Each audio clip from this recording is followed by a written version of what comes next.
ನಮಸ್ಕಾರ ಸ್ನೇಹಿತರೆ, ಎಲ್ಲರಿಗೂ ನಮ್ಮೂರ ಬಾನುಲಿ ಯೂಟ್ಯೂಬ್ ಚಾನೆಲ್ಗೆ ಸ್ವಾಗತ. ಇವತ್ತಿನ ಈ ವಿಡಿಯೋದಲ್ಲಿ ಒಂದು ರೋಚಕವಾದ ಮತ್ತೊಂದು ಅದ್ಭುತವಾದ ವಿಷಯವನ್ನ ನಿಮ್ಮೆಲ್ಲರಿಗಾಗಿ ಹೊತ್ತು ತಂದಿದ್ದೀವಿ. ಈ ವಿಷಯದ ಕುರಿತು ನಾವು ಡಿಟೇಲ್ ಆಗಿ ವಿಡಿಯೋದಲ್ಲಿ ನೋಡೋಣಂತ. ಅದೇ ರೀತಿ ಈ ವಿಡಿಯೋ ನೋಡಿದ್ಮೇಲೆ ನಿಮಗೆ ಏನು ಅನ್ನಿಸ್ತು ಅಥವಾ ಈ ವಿಷಯದ ಬಗ್ಗೆ ಏನಾದರೂ ಹೇಳ್ಕೊಳ್ಬೇಕಿತ್ತು ಅಂತ ಅನ್ಸಿದ್ರೆ ದಯವಿಟ್ಟು ಕಮೆಂಟ್ ಮೂಲಕ ಅದನ್ನ ನಮ್ಮೊಟ್ಟಿಗೆ ಹಂಚಿಕೊಳ್ಳ್ರಿ ಅಂತ ಹೇಳ್ತಿದ್ದೀನಿ. ಬರ್ರಿ, ಹಂಗಿದ್ರ ಇನ್ನು ತಡ ಮಾಡೋದು ಬೇಡ, ಈ ವಿಡಿಯೋವನ್ನ ನೋಡ್ಕೊಂಡು ಬರೋಣ. ಎಲ್ಲರಿಗೂ ನಮಸ್ಕಾರ. ನೀವು ಕೇಳ್ತಿದ್ದೀರಾ ನಮ್ಮೂರ ಬಾನುಲಿ 90.8 community radio station with name ಕುಚುಕು ಚೇತನ್. ಎಸ್, ಇವತ್ತಿನ ಈ ಒಂದು ವಿಶೇಷ ಸಂದರ್ಶನ ಕಾರ್ಯಕ್ರಮಕ್ಕೆ ನಿಮಗೆಲ್ಲರಿಗೂ ಸ್ವಾಗತ ಸುಸ್ವಾಗತ ಅಂತ ಹೇಳ್ತಾ, ಇವತ್ತು ನಮ್ಮೂರ ಬಾನುಲಿ ಸ್ಟುಡಿಯೋದಾಗದಾರ ಖ್ಯಾತ ಸಾಹಿತಿಯವರಾದ ಡಾಕ್ಟರ್ CK ನಾವಲ್ಗಿ ಅವರು ಅಂಡ್ ಇವರನ್ನ ಸಂದರ್ಶಿಸುವವರು ಡಾಕ್ಟರ್ ಶ್ರೀರಂಗ ಜೋಶಿ ಅವರು. ಬನ್ನಿ ಹಂಗಾದ್ರ ಇವರ ಈ ಒಂದು ಸಂದರ್ಶನವನ್ನ ಕೇಳ್ಕೊಂಡು ಬರೋಣ.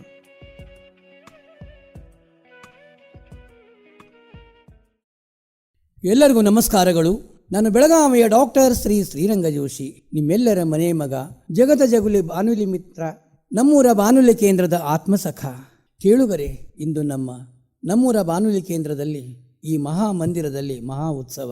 ಜಾನಪದ ತಜ್ಞರಾದಂಥ ಗೋಕಾಕಿನು ಕರದಂಟು ನಾಡಿನ ನಮ್ಮ ಕರುನಾಡಿನ ಶ್ರೇಷ್ಠ ಸಾಹಿತಿ ಕವಿಗಳು, ಅನೇಕ ಕ್ಷೇತ್ರಗಳಲ್ಲಿ ಸಾಧನೆ ಮಾಡಿದಂಥವರು, ಅನೇಕ ಪ್ರಶಸ್ತಿಗಳನ್ನು ಮುಡಿಗೇರಿಸಿದವರು ಡಾಕ್ಟರ್ CK ನಾವಲ್ಗಿ ಅವರು ಬಂದಾರ.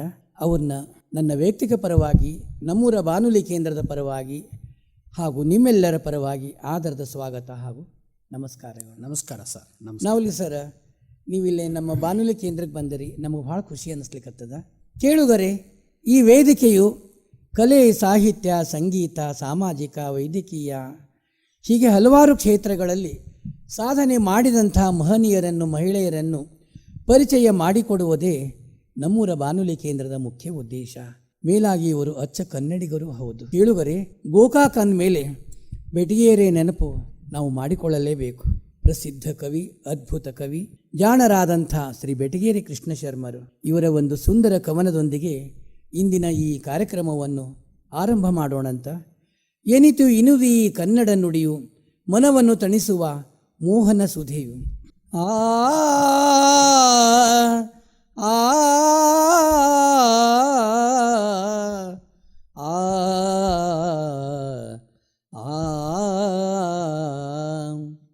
ಎನಿತು ಇನಿದು ಈ ಕನ್ನಡ ನುಡಿಯು, ಮನವನ್ನು ತಣಿಸುವ ಮೋಹನ ಸುಧೆಯೋ. ಎನಿತು ಇನಿದು ಈ ಕನ್ನಡ ನುಡಿಯು, ಮನವನ್ನು ತಣಿಸುವ ಮೋಹನ ಸುಧೆಯು. ಗಾನವ ಬೇರೆಯಿಸಿ ವೀಣೆಯ ದನಿಯೋಳು, ವಾಣಿಯೂನೇ ಊರ ನುಡಿಸುತ್ತೆ ಕುಣಿಯಲು. ಗಾನವ ಬೇರೆಯಿಸಿ ವೀಣೆಯ ದನಿಯೋಳು, ವಾಣಿಯೂನೇ ಊರ ನುಡಿಸುತ್ತ ಕುಣಿಯೋಲು. ಮಾಡದೆ ಮೇರೆಯುವ ಮಂಜುಳರವೋ, ಎನಿತು ಇನಿದು ಈ ಕನ್ನಡ ನುಡಿಯು. ಎನಿತು ಇನಿದು ಈ ಕನ್ನಡ ನುಡಿಯು. ರಂಗನ ಮುರಳಿಯ ಹಿಂಗದ ಸರದಲ್ಲಿ, ಹೆಂಗಳೆಯರು ಬೆಳದಿಂಗಳ ನೀರುಳಲಿ. ರಂಗನ ಮುರಳಿಯ ಹಿಂಗದ ಸರದಲ್ಲಿ, ಹೆಂಗಳೆಯರು ಬೆಳದಿಂಗಳ ನೀರುಳಲಿ. ಸಂಗೀತವನೋರೆ ದಂಗವಿದೇನೋ, ಸಂಗೀತವನೋರೆ ದಂಗವಿದೇನೋ. ಎನಿತು ಇನಿದು ಈ ಕನ್ನಡ ನುಡಿಯು, ಎನಿತು ಇನಿದು ಈ ಕನ್ನಡ ನುಡಿಯು. ಗಿಳಿಗಳು ಉಲಿಯುವ ಮೆಲುಮಾತುಗಳು, ಕಳಕಂಠಗಳ ಚೆಲುವಿನ ಕುಕಿಲೋ. ಗಿಳಿಗಳು ಉಲಿಯುವ ಮೆಲುಮಾತುಗಳು, ಕಳಕಂಠಗಳ ಚೆಲುವಿನ ಕುಕಿಲೋ. ಅಳಿಗಳ ಬೆಳಗಿನ ಉಲಿವೋ, ಎನಿತು ಇನಿದು ಈ ಕನ್ನಡ ನುಡಿಯು. ಎನಿತು ಇನಿದು ಈ ಕನ್ನಡ ನುಡಿಯು. ಮನವನ್ನು ತಣಿಸುವ ಮೋಹನ ಸೂದೆಯೋ ಎನಿತು ಇನಿದು ಈ ಕನ್ನಡ ನುಡಿಯು ಕನ್ನಡ ನುಡಿಯು ಕನ್ನಡ ನುಡಿಯೂ ಆ ಆ ಸಿ.ಕೆ. ನಾವಲ್ಗಿ ಸರ್, ಮನುಷ್ಯನ ಜೀವನದಲ್ಲಿ ಹುಟ್ಟು ಅನ್ನೋದು ಒಂದು ಸುಂದರ ಸಂಭ್ರಮ. ಈ ಸಂಭ್ರಮದಲ್ಲಿ, ಆ ಹುಟ್ಟಿನಲ್ಲಿ ತಂದೆ ತಾಯಿ, ಬಂಧು ಬಳಗ, ಅಣ್ಣ ತಮ್ಮಂದಿರು, ಅಕ್ಕ ತಂಗಿಯರು, ಸಮಾಜದವರಿಂದ, ಗುರು ಬಾಂಧವರಿಂದ, ಎಲ್ಲರಿಂದಲೂ ಒಂದೊಂದು ಸಂಸ್ಕಾರವನ್ನು ಪಡೆದುಕೊಳ್ಳುತ್ತೀರಿ. ಇಂದಿನ ಈ ಹಿಮಾಲಯ ಎತ್ತರದಷ್ಟೇ ನೀವು ಇವತ್ತು ಬೆಳೆದಿರಿ. ಇಡೀ ನಮ್ಮ ಕರುನಾಡು ಅಂತ ಹೇಳ್ತೀವಿ ನಾವು. ಜಾನಪದ ಜಗತ್ತಿನ ತಜ್ಞ ಅಂದರೆ ಸಿ.ಕೆ. ನಾವಲ್ಗಿಯವರು ಅಂತ ಹೇಳ್ತಾರೆ. ಇದಕ್ಕೆಲ್ಲ ಕಾರಣ ಆ ಸಂಸ್ಕಾರವೇ ಕಾರಣ ನೀವು ತಂದೆ ತಾಯಿ, ಹುಟ್ಟು, ಬಾಲ್ಯ ನಮ್ಮ ಕೇಳುಗರಿಗಾಗಿ ವಿವರಿಸ್ರಿ. ಶ್ರೀರಂಗ ಜೋಶಿ ಸರ್ ಅವರೇ, ಈಗ ನೀವು ನನ್ನನ್ನು ಪರಿಚಯಿಸ್ತಾ ಭಾಳ ಎತ್ತರಕ್ಕೆ ಬೆಳೆದಿದ್ದೀರಿ ಹಾಗೆ ಹೀಗೆ ಹೇಳಿದಿರಿ. ಅಷ್ಟು ಎತ್ತರಕ್ಕೆ ನಾನು ಬೆಳೆದಿದ್ದೇನೆ ಇಲ್ವೋ ಗೊತ್ತಿಲ್ಲ, ಅದು ನಿಮ್ಮ ಪ್ರೀತಿ ಅಭಿಮಾನವನ್ನು ತೋರಿಸ್ತದೆ ಅಂತ ನಾನು ಅಂದ್ಕೊಂಡಿದ್ದೇನೆ. ಆದರೆ ತಕ್ಕ ಮಟ್ಟಿಗೆ ಸಾಹಿತ್ಯದ ವಿದ್ಯಾರ್ಥಿಯಾಗಿ ಸಾಹಿತ್ಯದಲ್ಲಿ, ವಚನ ಸಾಹಿತ್ಯದಲ್ಲಿ, ಅದರಲ್ಲಿಯೂ ಕೂಡ ಜಾನಪದ ಸಾಹಿತ್ಯದಲ್ಲಿ ಒಂದಿಷ್ಟು ಕೆಲಸ ಮಾಡಿದ್ದೇನೆ ಅಷ್ಟೇ. ಆದರೆ ಈ ಥರ ಸಾಹಿತ್ಯದ ಪ್ರವೇಶ ಮಾಡೋದಕ್ಕೆ, ಜಾನಪದ ಸಾಹಿತ್ಯದಲ್ಲಿ ವಿಶೇಷವಾಗಿ ಕೆಲಸ ಮಾಡೋದಕ್ಕೆ ನಿಮಗೆ ಪ್ರೇರಣೆಗಳೇನು, ಯಾವ ಬಗೆಯ ಸಂಸ್ಕಾರ ನಿಮಗಿತ್ತು, ನಿಮ್ಮ ಬಾಲ್ಯದ ಕಡೆಗೆ ಸ್ವಲ್ಪ ತಿರುಗಿ ನೋಡಿ ನಮ್ಮ ಪ್ರೇಕ್ಷಕರಿಗೆ, ನಮ್ಮ ಶ್ರೋತೃಗಳಿಗೆ ತಿಳಿಸ್ರಿ ಅಂತ ತಿಳ್ಕೊಂಡು ನನ್ನ ವೈಯಕ್ತಿಕ ವಿಷಯವನ್ನು ತಾವು ಕೇಳ್ತಾ ಇದ್ದೀರಿ. ಅದಕ್ಕೆ ನಾನು ಹೇಳೋದು ಅಂತ ಹೇಳಿದ್ರೆ, ಸರ್ ನಾನು ಬೆಳಗಾವಿ ಜಿಲ್ಲೆ ಮತ್ತು ಕಿತ್ತೂರು ತಾಲೂಕು, ಇವತ್ತು ಹಿಂದೆ ಬೈಲೊಂಗಲ್ ತಾಲೂಕಿತ್ತು. ಆ ಕಿತ್ತೂರು ತಾಲೂಕಿನ ಸಣ್ಣ ಗ್ರಾಮ ಬಸರಕೋಡ ಅಂಥೇಳಿ, ಬಸರಕೋಡ ಅನ್ನತಕ್ಕಂಥ ಒಂದು ಸಣ್ಣ ಗ್ರಾಮ. ಆ ಗ್ರಾಮದಲ್ಲಿ ಇವತ್ತಿಗೂ MA ಮಾಡಿದವ ನಾನು ಒಬ್ಬನೇ. ನಾವು ಒಬ್ಬನೇ. ಆ ನಂತರದಲ್ಲಿ ಒಬ್ರು ಯಾರೋ ಇಲ್ಲ, ನನಗಿಂತ ಮೊದಲು ನಮ್ಮ ಗುರುಗಳು ಒಬ್ಬರು ಮಾಡಿದ್ರು, DB ಹಿರೇಮಠ ಅಂತೇಳಿ. ಆ ನಂತರ ನಾನು ಒಬ್ಬನೇ. ಇಲ್ಲಿಯವರೆಗೆ ಯಾರೂ ಮಾಡಿಲ್ಲ. ಮತ್ತು ಓದಿನ ಮೂಲಕ ಮುಂದಕ್ಕೆ ಆ ಹಳ್ಳಿಯವರು ಯಾರೂ ಬಂದಿಲ್ಲ. ಅಷ್ಟು ಕುಗ್ರಾಮ, ಅನಕ್ಷರಸ್ಥ ಊರು, ಬಡತನದ ಊರು, ಕಿತ್ತೂರಿನ ಪಕ್ಕದಲ್ಲೇ ಇರತಕ್ಕಂಥ ಊರು. ಅದರ ಪಕ್ಕದಲ್ಲೇ ದೇವಗಾಂವ್ ಇದೆ, ಅದು ಕದಂಬರು ಆಳಿರತಕ್ಕಂಥ ಊರು, ಅದು ದೊಡ್ಡ ಊರು. ಆ ಊರಿನಲ್ಲಿ ನಾವು 5, 6, 7 ಕಲ್ತೀವಿ. ಆದರೆ ನಮ್ಮ ಊರಿನಲ್ಲಿ ಅವತ್ತು 1, 2, 3, 4ನೇ ತರಗತಿವರೆಗೆ ಅಷ್ಟೇ ಇತ್ತು. ಮತ್ತು ಅಲ್ಲಿ ಬಾಳಾಜಿ ಜೋಶಿ ಅಂತ ಇವತ್ತಿಗೂ ನನ್ನ ನೆನಪಿದೆ. ಅವರೊಬ್ಬರೇ ನಮ್ಮ ಗುರುಗಳು ಕಲಿಸ್ತಾಯಿದ್ರು, ಭಾಳ ಚೆನ್ನಾಗಿ ಕಲಿಸ್ತಾಯಿದ್ರು. ಆಜನ್ಮ ಬ್ರಹ್ಮಚಾರಿಗಳವರು ನೋಡ್ರಿ, ಅಂಥವರು ಕಲಿಸ್ತಾಯಿದ್ರು.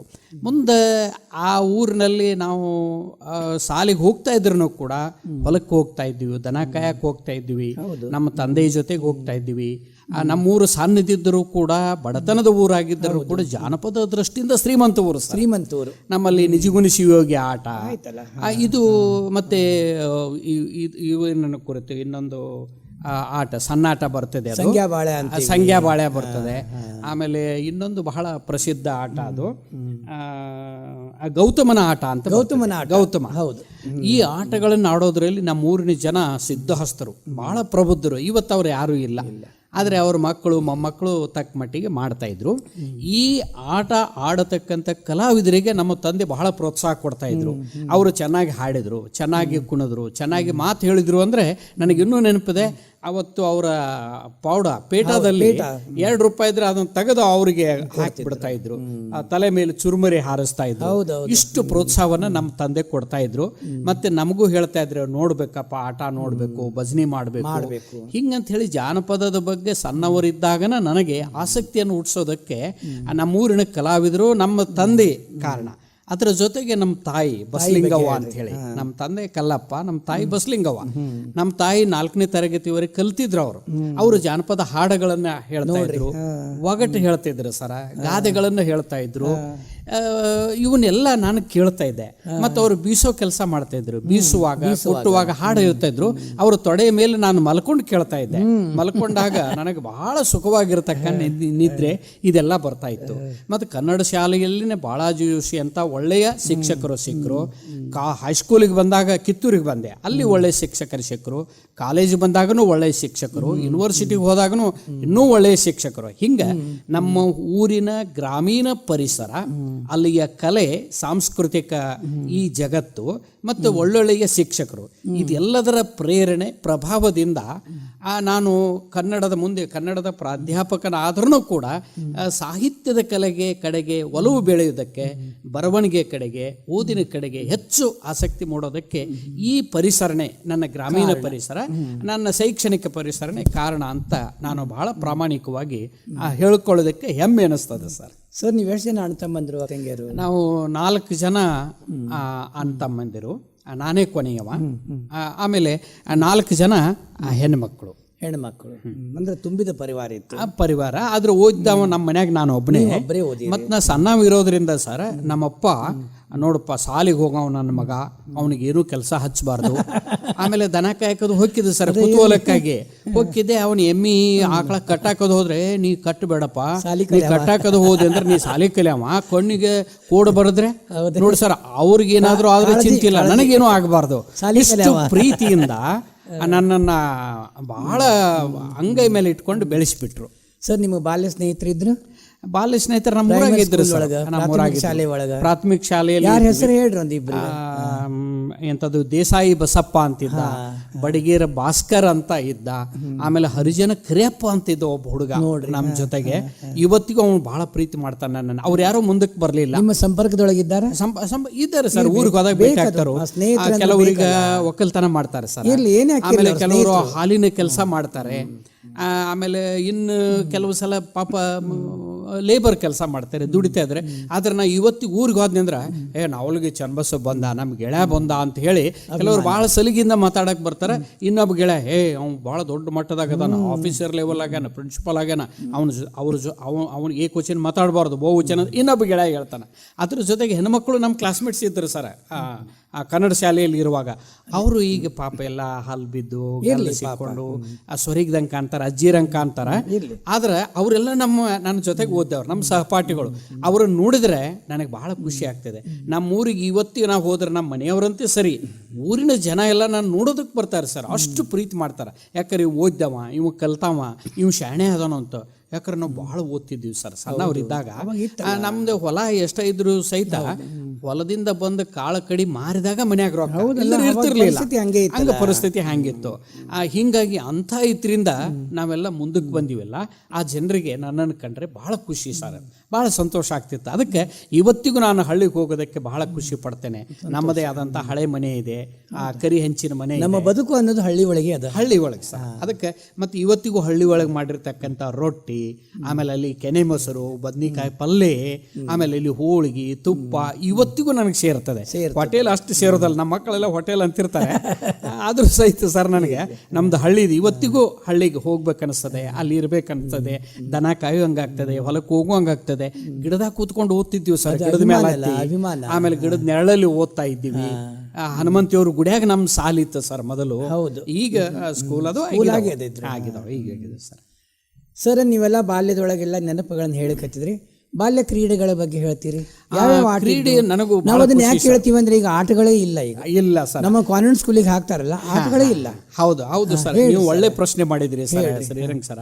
ಏನಂತ ಹೇಳಿದ್ರೆ, ನಾವು ಓದಿನೊಳಗೆ ಮುಂದೆ ನಾನು ಭಿನ್ನತೆಯಿಂದ ಹಿಡ್ಕೊಂಡು PhD ವರೆಗೆ ಮೊದಲೇ ಕುಂಡಿರ್ತಿದ್ದೆ, ಮೊದಲೇ ಸ್ಥಾನದಲ್ಲಿ, ಮೊದಲೇ ಡೆಸ್ಕ್ನಲ್ಲಿ. ಆಮೇಲೆ ಮೊದಲೇ ನಂಬರ್ನಲ್ಲಿ ಪಾಸ್ ಆಗ್ತಿದ್ದೆ, ಮತ್ತು ಎಲ್ಲಾ ಸಂದರ್ಭದಲ್ಲಿ ಗೋಲ್ಡ್ ಮೆಡಲ್ ಕೂಡ ತಗೊಂಡಿರ್ತಕ್ಕಂಥ ಮನುಷ್ಯ ಅಂದ್ರೆ ಓದಿನಲ್ಲಿ. ಆದ್ರೆ ಈ ಇದರಲ್ಲಿ ಕ್ರೀಡೆಯಲ್ಲಿನೂ ಕೂಡ ಬಹಳ ಮುಂದಿದ್ದೆ. ಎಲ್ಲಿವರೆಗೆ ಅಂದ್ರೆ ಸರ್, PUC ಸೆಕೆಂಡ್ ಇಯರ್ ವರೆಗೆ.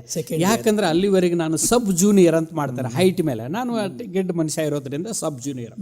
ರನ್ನಿಂಗ್ದಲ್ಲಿ ಫಸ್ಟ್, ಹೈ ಜಂಪ್ನಲ್ಲಿ ಫಸ್ಟ್, ಲಾಂಗ್ ಜಂಪ್ನಲ್ಲಿ ಫಸ್ಟು, ರಿಲೇದಲ್ಲಿ ಫಸ್ಟು. ಎಲ್ಲಿವರೆಗೆ ಅಂದ್ರೆ PUC ವರೆಗೆ, PUC ಸೆಕೆಂಡ್ ಇಯರ್ ವರೆಗೆ ಸಬ್ ಜೂನಿಯರ್ ಇದೆ. ಮುಂದೆ ಲಿಂಗರಾಜ್ ಕಾಲೇಜಿಗೆ ಬಂದೆ ಸರ್, BA 1ಕ್ಕೆ. ಅಲ್ಲಿ ನಮ್ಮನ್ನು ಒಂದು ಲೆವೆಲ್ದಲ್ಲಿ ತಂದ್ರೆ, ಹೈಟ್ ಮಾಡಲಿಲ್ಲ, ಏಜ್ ಮೇಲೆ ಏನೋ ಇದನ್ನು ಮಾಡಿದರು.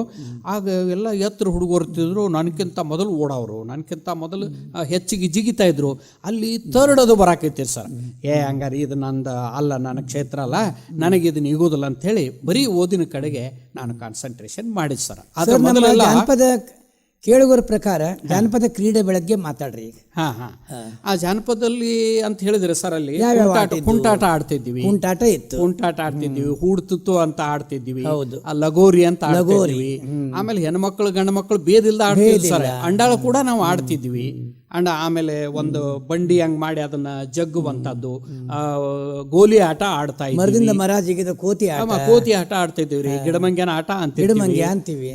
ಏನ್ ನಾನಾ ನಮೂನಿ ಆಟಗಳು ಸರ್, ಗ್ರಾಮೀಣ ಕ್ರೀಡೆಗಳು. ಹಿಂಗಾಗಿ ನಾನು ಈಗ PhD ಮಾಡಿದ ಮೇಲೆ ಗ್ರಾಮೀಣ ಮಕ್ಕಳ ಕ್ರೀಡೆಗಳಂತೆಲ್ಲ ಒಂದು ಸುದೀರ್ಘವಾದ ಲೇಖನ ಬರದು ಸರ್. ಒಂದು 80 ಪುಟದ ಲೇಖನ ಬರದೆ. ಯಾಕಂದ್ರೆ ಅದೆಲ್ಲ ಅನುಭವ ನನಗಿತ್ತಲ್ಲ. ಹೌದು. ಆದ್ರೆ ಇವತ್ತವ ಆಟಗಳು ಇಲ್ವಲ್ಲ, ನಮ್ಮ ಮಕ್ಕಳು ಆಡ್ತಾ ಇಲ್ವಲ್ಲ, ಆಟಗಳು ಇಲ್ಲ. ಮತ್ತೆ ಜಿಮ್ಗಳ ಅವಶ್ಯಕತೆ ಅವಾಗ ಇದ್ದಿದ್ದಿಲ್ಲ ಸರ್, ಬೇರೆ ಏನೂ ಇರ್ಲಿಲ್ಲ. ಟ್ರೆಡಿಷನಲ್ ಜಿಮ್ ಅಂತೀವಿ, ತಂತಾನೆ ಆಗ್ತಿತ್ತದು. ಬೀಸೋದ್ರಿಂದ, ಒಗಿದ್ರಿಂದ, ಕಸ ಗುಡಿಸೋದ್ರಿಂದ ವ್ಯಾಯಾಮ ಆಗ್ತಾ ಇತ್ತು, ಆರೋಗ್ಯ ವೃದ್ಧಿಸ್ತಾ ಇತ್ತು. ನಾವು ಮತ್ತೆ ಬೇರೆ ವಾಕಿಂಗ್ ಮಾಡುವ ಅಗತ್ಯನೇ ಅವತ್ತು ಇರ್ತಿರ್ಲಿಲ್ಲ. ಏನಾಗ್ತಿತ್ತು, ತಿಂಗಳ 3,000 4,000 ಕೊಟ್ಟು ಮುದ್ದಾಮ್ ಹೋಗ್ತಾರೆ. ಹೌದೌದು ಸರ್, ಅದ್ರ ಅವಶ್ಯಕತೆ ಅವಾಗ ಇದ್ದಿದ್ದಿಲ್ಲ ಸರ್, ಅವಾಗ ಇದ್ದಿದ್ದಿಲ್ಲ. ಒಂದು ಬಂಡಿ ಗಾಲಿ ಸಿಕ್ಕರೆ ಸಾಕು, ಸಣ್ಣದು ಒಂದು ಕಟ್ಟಿಗೆದು ಒಂದು ಮರದ ಗಾಲಿ ಸಿಕ್ಕರೆ ಅದಕ್ಕೊಂದು ಏನೋ ಮಾಡಿ ಉಳಿಸ್ಕೊಂತ ಹೋಗ್ತಿದ್ವಿ. ಒಂದು ಸೈಕಲ್ ಟೈರ್ ಸಿಕ್ಕರೆ ಅದನ್ನ ಓಡಿಸ್ಕೊಂತ ಹೋಗ್ತಿದ್ವಿ. ಹಿಂಗೆಲ್ಲ. ಆಮೇಲೆ ನಮ್ದು ಸ್ಕೂಲ್ ಬಿಟ್ಟ ತಕ್ಷಣ ಹೊಲಕ್ಕೆ ಓಡಿ ಹೋಗ್ತಿದ್ವಿ ಸರ್, ಓಡಿ ಬರ್ತಿದ್ವಿ. ಹಿಂಗಾಗಿ ರನ್ನಿಂಗ್ ಪ್ರಾಕ್ಟೀಸ್ ಕೂಡ ನಾವು ಮಾಡ್ತಿರ್ಲಿಲ್ಲ ಸರ್. ಹೌದು, ತಾನಾಗಿನೇ ಆಗ್ತಾ ಇತ್ತು. ಆಮೇಲೆ ನಮ್ಮ ಸ್ಕೂಲು ಇದು ಬಸರಕೋಡ, ನಮ್ಮದವರು ಹುಟ್ಟಿದವರು ಬಸರಕೋಡದಿಂದ ಕಿತ್ತೂರು 3 ಕಿಲೋಮೀಟರ್ ಆಗ್ತದೆ. 3 ಸಲ ಇಲ್ಲಿಂದ ಪಾಟಿ ಚೀಲ ಹಾಕೊಂಡು ಊಟದ ಗಂಟು ಹಾಕೊಂಡು ಓಡಿ ಹೋಗ್ತಾ ಇದ್ದೀವಿ ಮತ್ತು ಓಡಿ ಬರ್ತಾ ಇದ್ವಿ. ಎಂತ ವ್ಯಾಯಾಮ ಸರ್ ಅದ. ಅವಾಗ ನನಗೆ ನಮ್ಮ ಗುರುಗಳು RY ದುಗ್ಗಾಣಿ ಅಂತೇಳಿ ಹೈಸ್ಕೂಲ್ ಟೀಚರ್ ಇವತ್ತಿಗೂ ಅದಾರ. DB ಹಿರೇಮಠರ್ ಅಂತ ಅದಾರು, D ರೂಢಸ್ವಾಮಿ ಅಂತ ಅದಾರು. ಅವರೆಲ್ಲ ನನಗೆ ಗಾಳಿ ಅಂತ ಹೆಸರಿಟ್ಟಿದ್ರು. ಅವರೆಲ್ಲ ಸೈಕಲ್ ಮೇಲೆ ಕಿತ್ತೂರಿಗೆ ಬರ್ತಿದ್ರು ದೇಗಾಂವದಿಂದ. ನಾನು ನಮ್ಮೂರಿಂದ ನನಗೆ ಸೈಕಲ್ ಇಲ್ಲ, ಅದಕ್ಕಾಗಿ ನಾನು ಓಡ್ತಾ ಹೋಗ್ತಿದ್ದೆ. ಅವ್ರು ಬರೋದ್ರೊಳಗೆ ನಾನು ಅಲ್ಲಿ ಹೋಗಿ ಪ್ರೇಯರ್ಗೆ ನಿಂದಿರ್ತಿದ್ದೆ. ಎಷ್ಟು ಬೇಗ ಬಂದಿವು ಅಂತ ಕೇಳ್ತಾ ಇದ್ರು ಅವರೆಲ್ಲ. ಅಂಥ ಕಾಲ ಸರ್ ಅದು. ಅಲ್ಲಿ ಬಸ್ಸಿನ ಅನುಕೂಲ ಇರಲಿಲ್ಲ, ಟ್ಯಾಕ್ಸಿಗಳು ಇರಲಿಲ್ಲ, ರಿಕ್ಷಾ ಇರಲಿಲ್ಲ. ನಾವು ನಡೀತಾನೆ ಬರಬೇಕಾಗಿತ್ತು. ಭಾಳ ಖುಷಿಯಿಂದ ಬರ್ತಿದ್ವಿ ನಾವೆಲ್ಲ ವಿದ್ಯಾರ್ಥಿನಿಯರು ಎಲ್ಲ ಸೇರಿಕೊಂಡು. ಹೀಗಾಗಿ ನಮಗೆ ವ್ಯಾಯಾಮದ ಅಗತ್ಯನೂ ಇರ್ತಾ ಇರಲಿಲ್ಲ. ಆರೋಗ್ಯ ಕೂಡ ಚೆನ್ನಾಗಿರ್ತಿತ್ತು. ನಮಗೆ ಕೆಮ್ಮು ನೆಗಡಿ ಏನೂ ಗೊತ್ತಿಲ್ಲ. ಮತ್ತು ಚಾದು ಕುಡಿತಿರ್ಲಿಲ್ಲ ಸರ್. ನಾವು ಹಾಲು ಕೊಡ್ತಾ ಇದ್ರು. ಬೆಳಗ್ಗೆ ಸ್ಕೂಲ್ಗೆ ಹೋಗ್ಬೇಕಾದ್ರೆ ಈ ಗೋಧಿ ಹುಗ್ಗಿ ಅಂತ ಮಾಡ್ತಾರೆ ಸರ್, ಸಜ್ಜಕ ಅಂತ ಹೇಳಿ. ಸಜ್ಜಕ ಹಾಲು ಹಾಕೊಂಡು ಹೊಡೆದು ಹೋಗಿ ಗಟ್ಟಿ ಆಹಾರ ಸರ್ ಅದು. ಇವಾಗ ನಾವು ಪ್ರಾಥಮಿಕ ಶಾಲೆ ಬಗ್ಗೆ ಮಾತಾಡ್ಲಿಕ್ಕತ್ತೀನಿ. ಪ್ರಾರ್ಥನೆ ಅವಶ್ಯಕತೆ ಭಾಳ ಅದಲ್ಲ, ಮನಸ್ಸಿನ ಏಕಾಗ್ರತೆಗೆ, ಹೊಂದಾಣಿಕೆಗೆ. ಈಗ ಪ್ರಾರ್ಥನೆ ಶಾಲೆಗಳು ಹೋಗ್ಬಿಟ್ಟದೆ. ಬಂದ್ಕೊಳ್ಳಿ 1ನೇ ಪೀರಿಯಡ್ 2ನೇ period, first second third period ಅಂತಾರ ವಿಷಯಗಳನ್ನು ಸ್ಟಾರ್ಟ್ ಮಾಡ್ತಾರೆ. ಆ ಪ್ರಾರ್ಥನೆ ಬಗ್ಗೆ ಮಾತಾಡ್ರಿ ಸ್ವಲ್ಪ ಸರ್. ನಮ್ಮಲ್ಲಿ ಹೈಸ್ಕೂಲ್ನಲ್ಲಿ ಮತ್ತು ಕನ್ನಡ ಶಾಲೆಯಲ್ಲಿನೂ ಕೂಡ ಬೆಳಗ್ಗೆ 7:15 ಶುರು ಆಗ್ತಿತ್ತು. ಬೆಲ್ ಹೊಡೆದ ತಕ್ಷಣ ಎಲ್ಲರೂ ಗ್ರೌಂಡ್ನಲ್ಲಿ ನಿಂತ್ಕೊಳ್ಳೋದು, ಶಿಸ್ತಾಗೆ ಬರೋದು, ಎಲ್ಲರೂ ಸಾಲ್ ಹಿಡಿದು ನಿಲ್ಕೊಳ್ಳೋದು. ಪ್ರಾರ್ಥನೆ, ದೇವದ ಯಾವಂತನೆ ಅಂತ ಇನ್ನೂ ನೆನಪದೆ ನನಗೆ, ಪೂರ್ತಿ ಬರೋದಿಲ್ಲ ಅಷ್ಟೇ. ದೇವದ ಯಾವಂತನೆ ಅಂತ ಹೇಳ್ಕೊಂಡು ಇಂಥ ಒಂದು ಪ್ರಾರ್ಥನಾ ಸ್ವಾಮಿ ದೇವನೇ ಲೋಕಪಾಲನೆ ಅಂತ ಅದು ಇರ್ತದೆ ಸರ್. ಆಮೇಲೆ ಇದಾದ್ಮೇಲೆ ಪ್ರತಿದಿನ ಒಬ್ಬೊಬ್ಬರು ಟೀಚರು ಅಮೃತವಾಣಿ ಅಂತ ಹೇಳ್ತಿದ್ವಿ ನಾವು. ಒಂದು ಗಾದೆ ಮಾತು ತಗೊಂಡು ವಿಸ್ತಾರ ಮಾಡೋದು, ಇಂಥವನ್ನೆಲ್ಲ. ಇದಾದ್ಮೇಲೆ ಬೆಲ್ಲ ಆಯ್ತಂದ್ರೆ ಸ್ಕೂಲಿಗೆ ಹೋಗೋದು, ಪಾಠ ಪ್ರವಚನ ನಡೀತಾ ಇರ್ತದೆ ಸರ್. ಈ ಥರ ಇತ್ತು ಅವಾಗೆಲ್ಲ. ಒಂಥರ ಶಿಸ್ತು ಅಂತೀವಿ, ಶಿಸ್ತು ಇರ್ತದೆ. ಪ್ರಾರ್ಥನೆ ಅಂದ್ರೆ ನಾವೆಲ್ಲರೂ ಒಂದೇ. ಎಲ್ಲರೂ ಒಂದು ಫಸ್ಟ್ ಸ್ಟ್ಯಾಂಡರ್ಡ್ ಇರೋವರೆಗೂ ಆ ಶಾಲೆಯಲ್ಲಿ ಯಾವ್ಯಾವ ಕ್ಲಾಸ್ಗಳವ ಎಲ್ಲರೂ ಬರ್ತಿದ್ರು. ಎಲ್ಲ ಶಿಕ್ಷಕರು ಕೂಡ್ತಿದ್ರು ಮಾಡಿ. ಅದನ್ನ ಪ್ರಾರ್ಥನೆ, ಅದೊಂದು ಶಿಸ್ತು, ಮನಸ್ಸಿನ ಏಕಾಗ್ರತೆಗೆ ಅದ್ರದ್ದು ಮಹತ್ವ ಭಾಳ ಅದ. ನಾವು ಇದೆಲ್ಲ ಪ್ರಶ್ನೆಗಳನ್ನ ಯಾಕೆ ಹೇಳ್ತೀವಿ ಅಂದ್ರೆ, ಇದನ್ನೆಲ್ಲ ಸರ್ಕಾರನೇ ಇದು ಕಡ್ಡಾಯವಾಗಿ ಪ್ರತಿ ಶಾಲೆಯೊಳಗೆ ಮಾಡ್ಬೇಕು ಸರ್. ಅದನ್ನ ಮಾಡ್ಬೇಕು. ಮತ್ತೆ ಅವಾಗೆಲ್ಲ ರೀ ಒಂದೇ ಡ್ರೆಸ್ ನಲ್ಲಿ ಬರ್ಬೇಕೆಲ್ಲರೂ, ಸಮವಸ್ತ್ರದಲ್ಲಿ.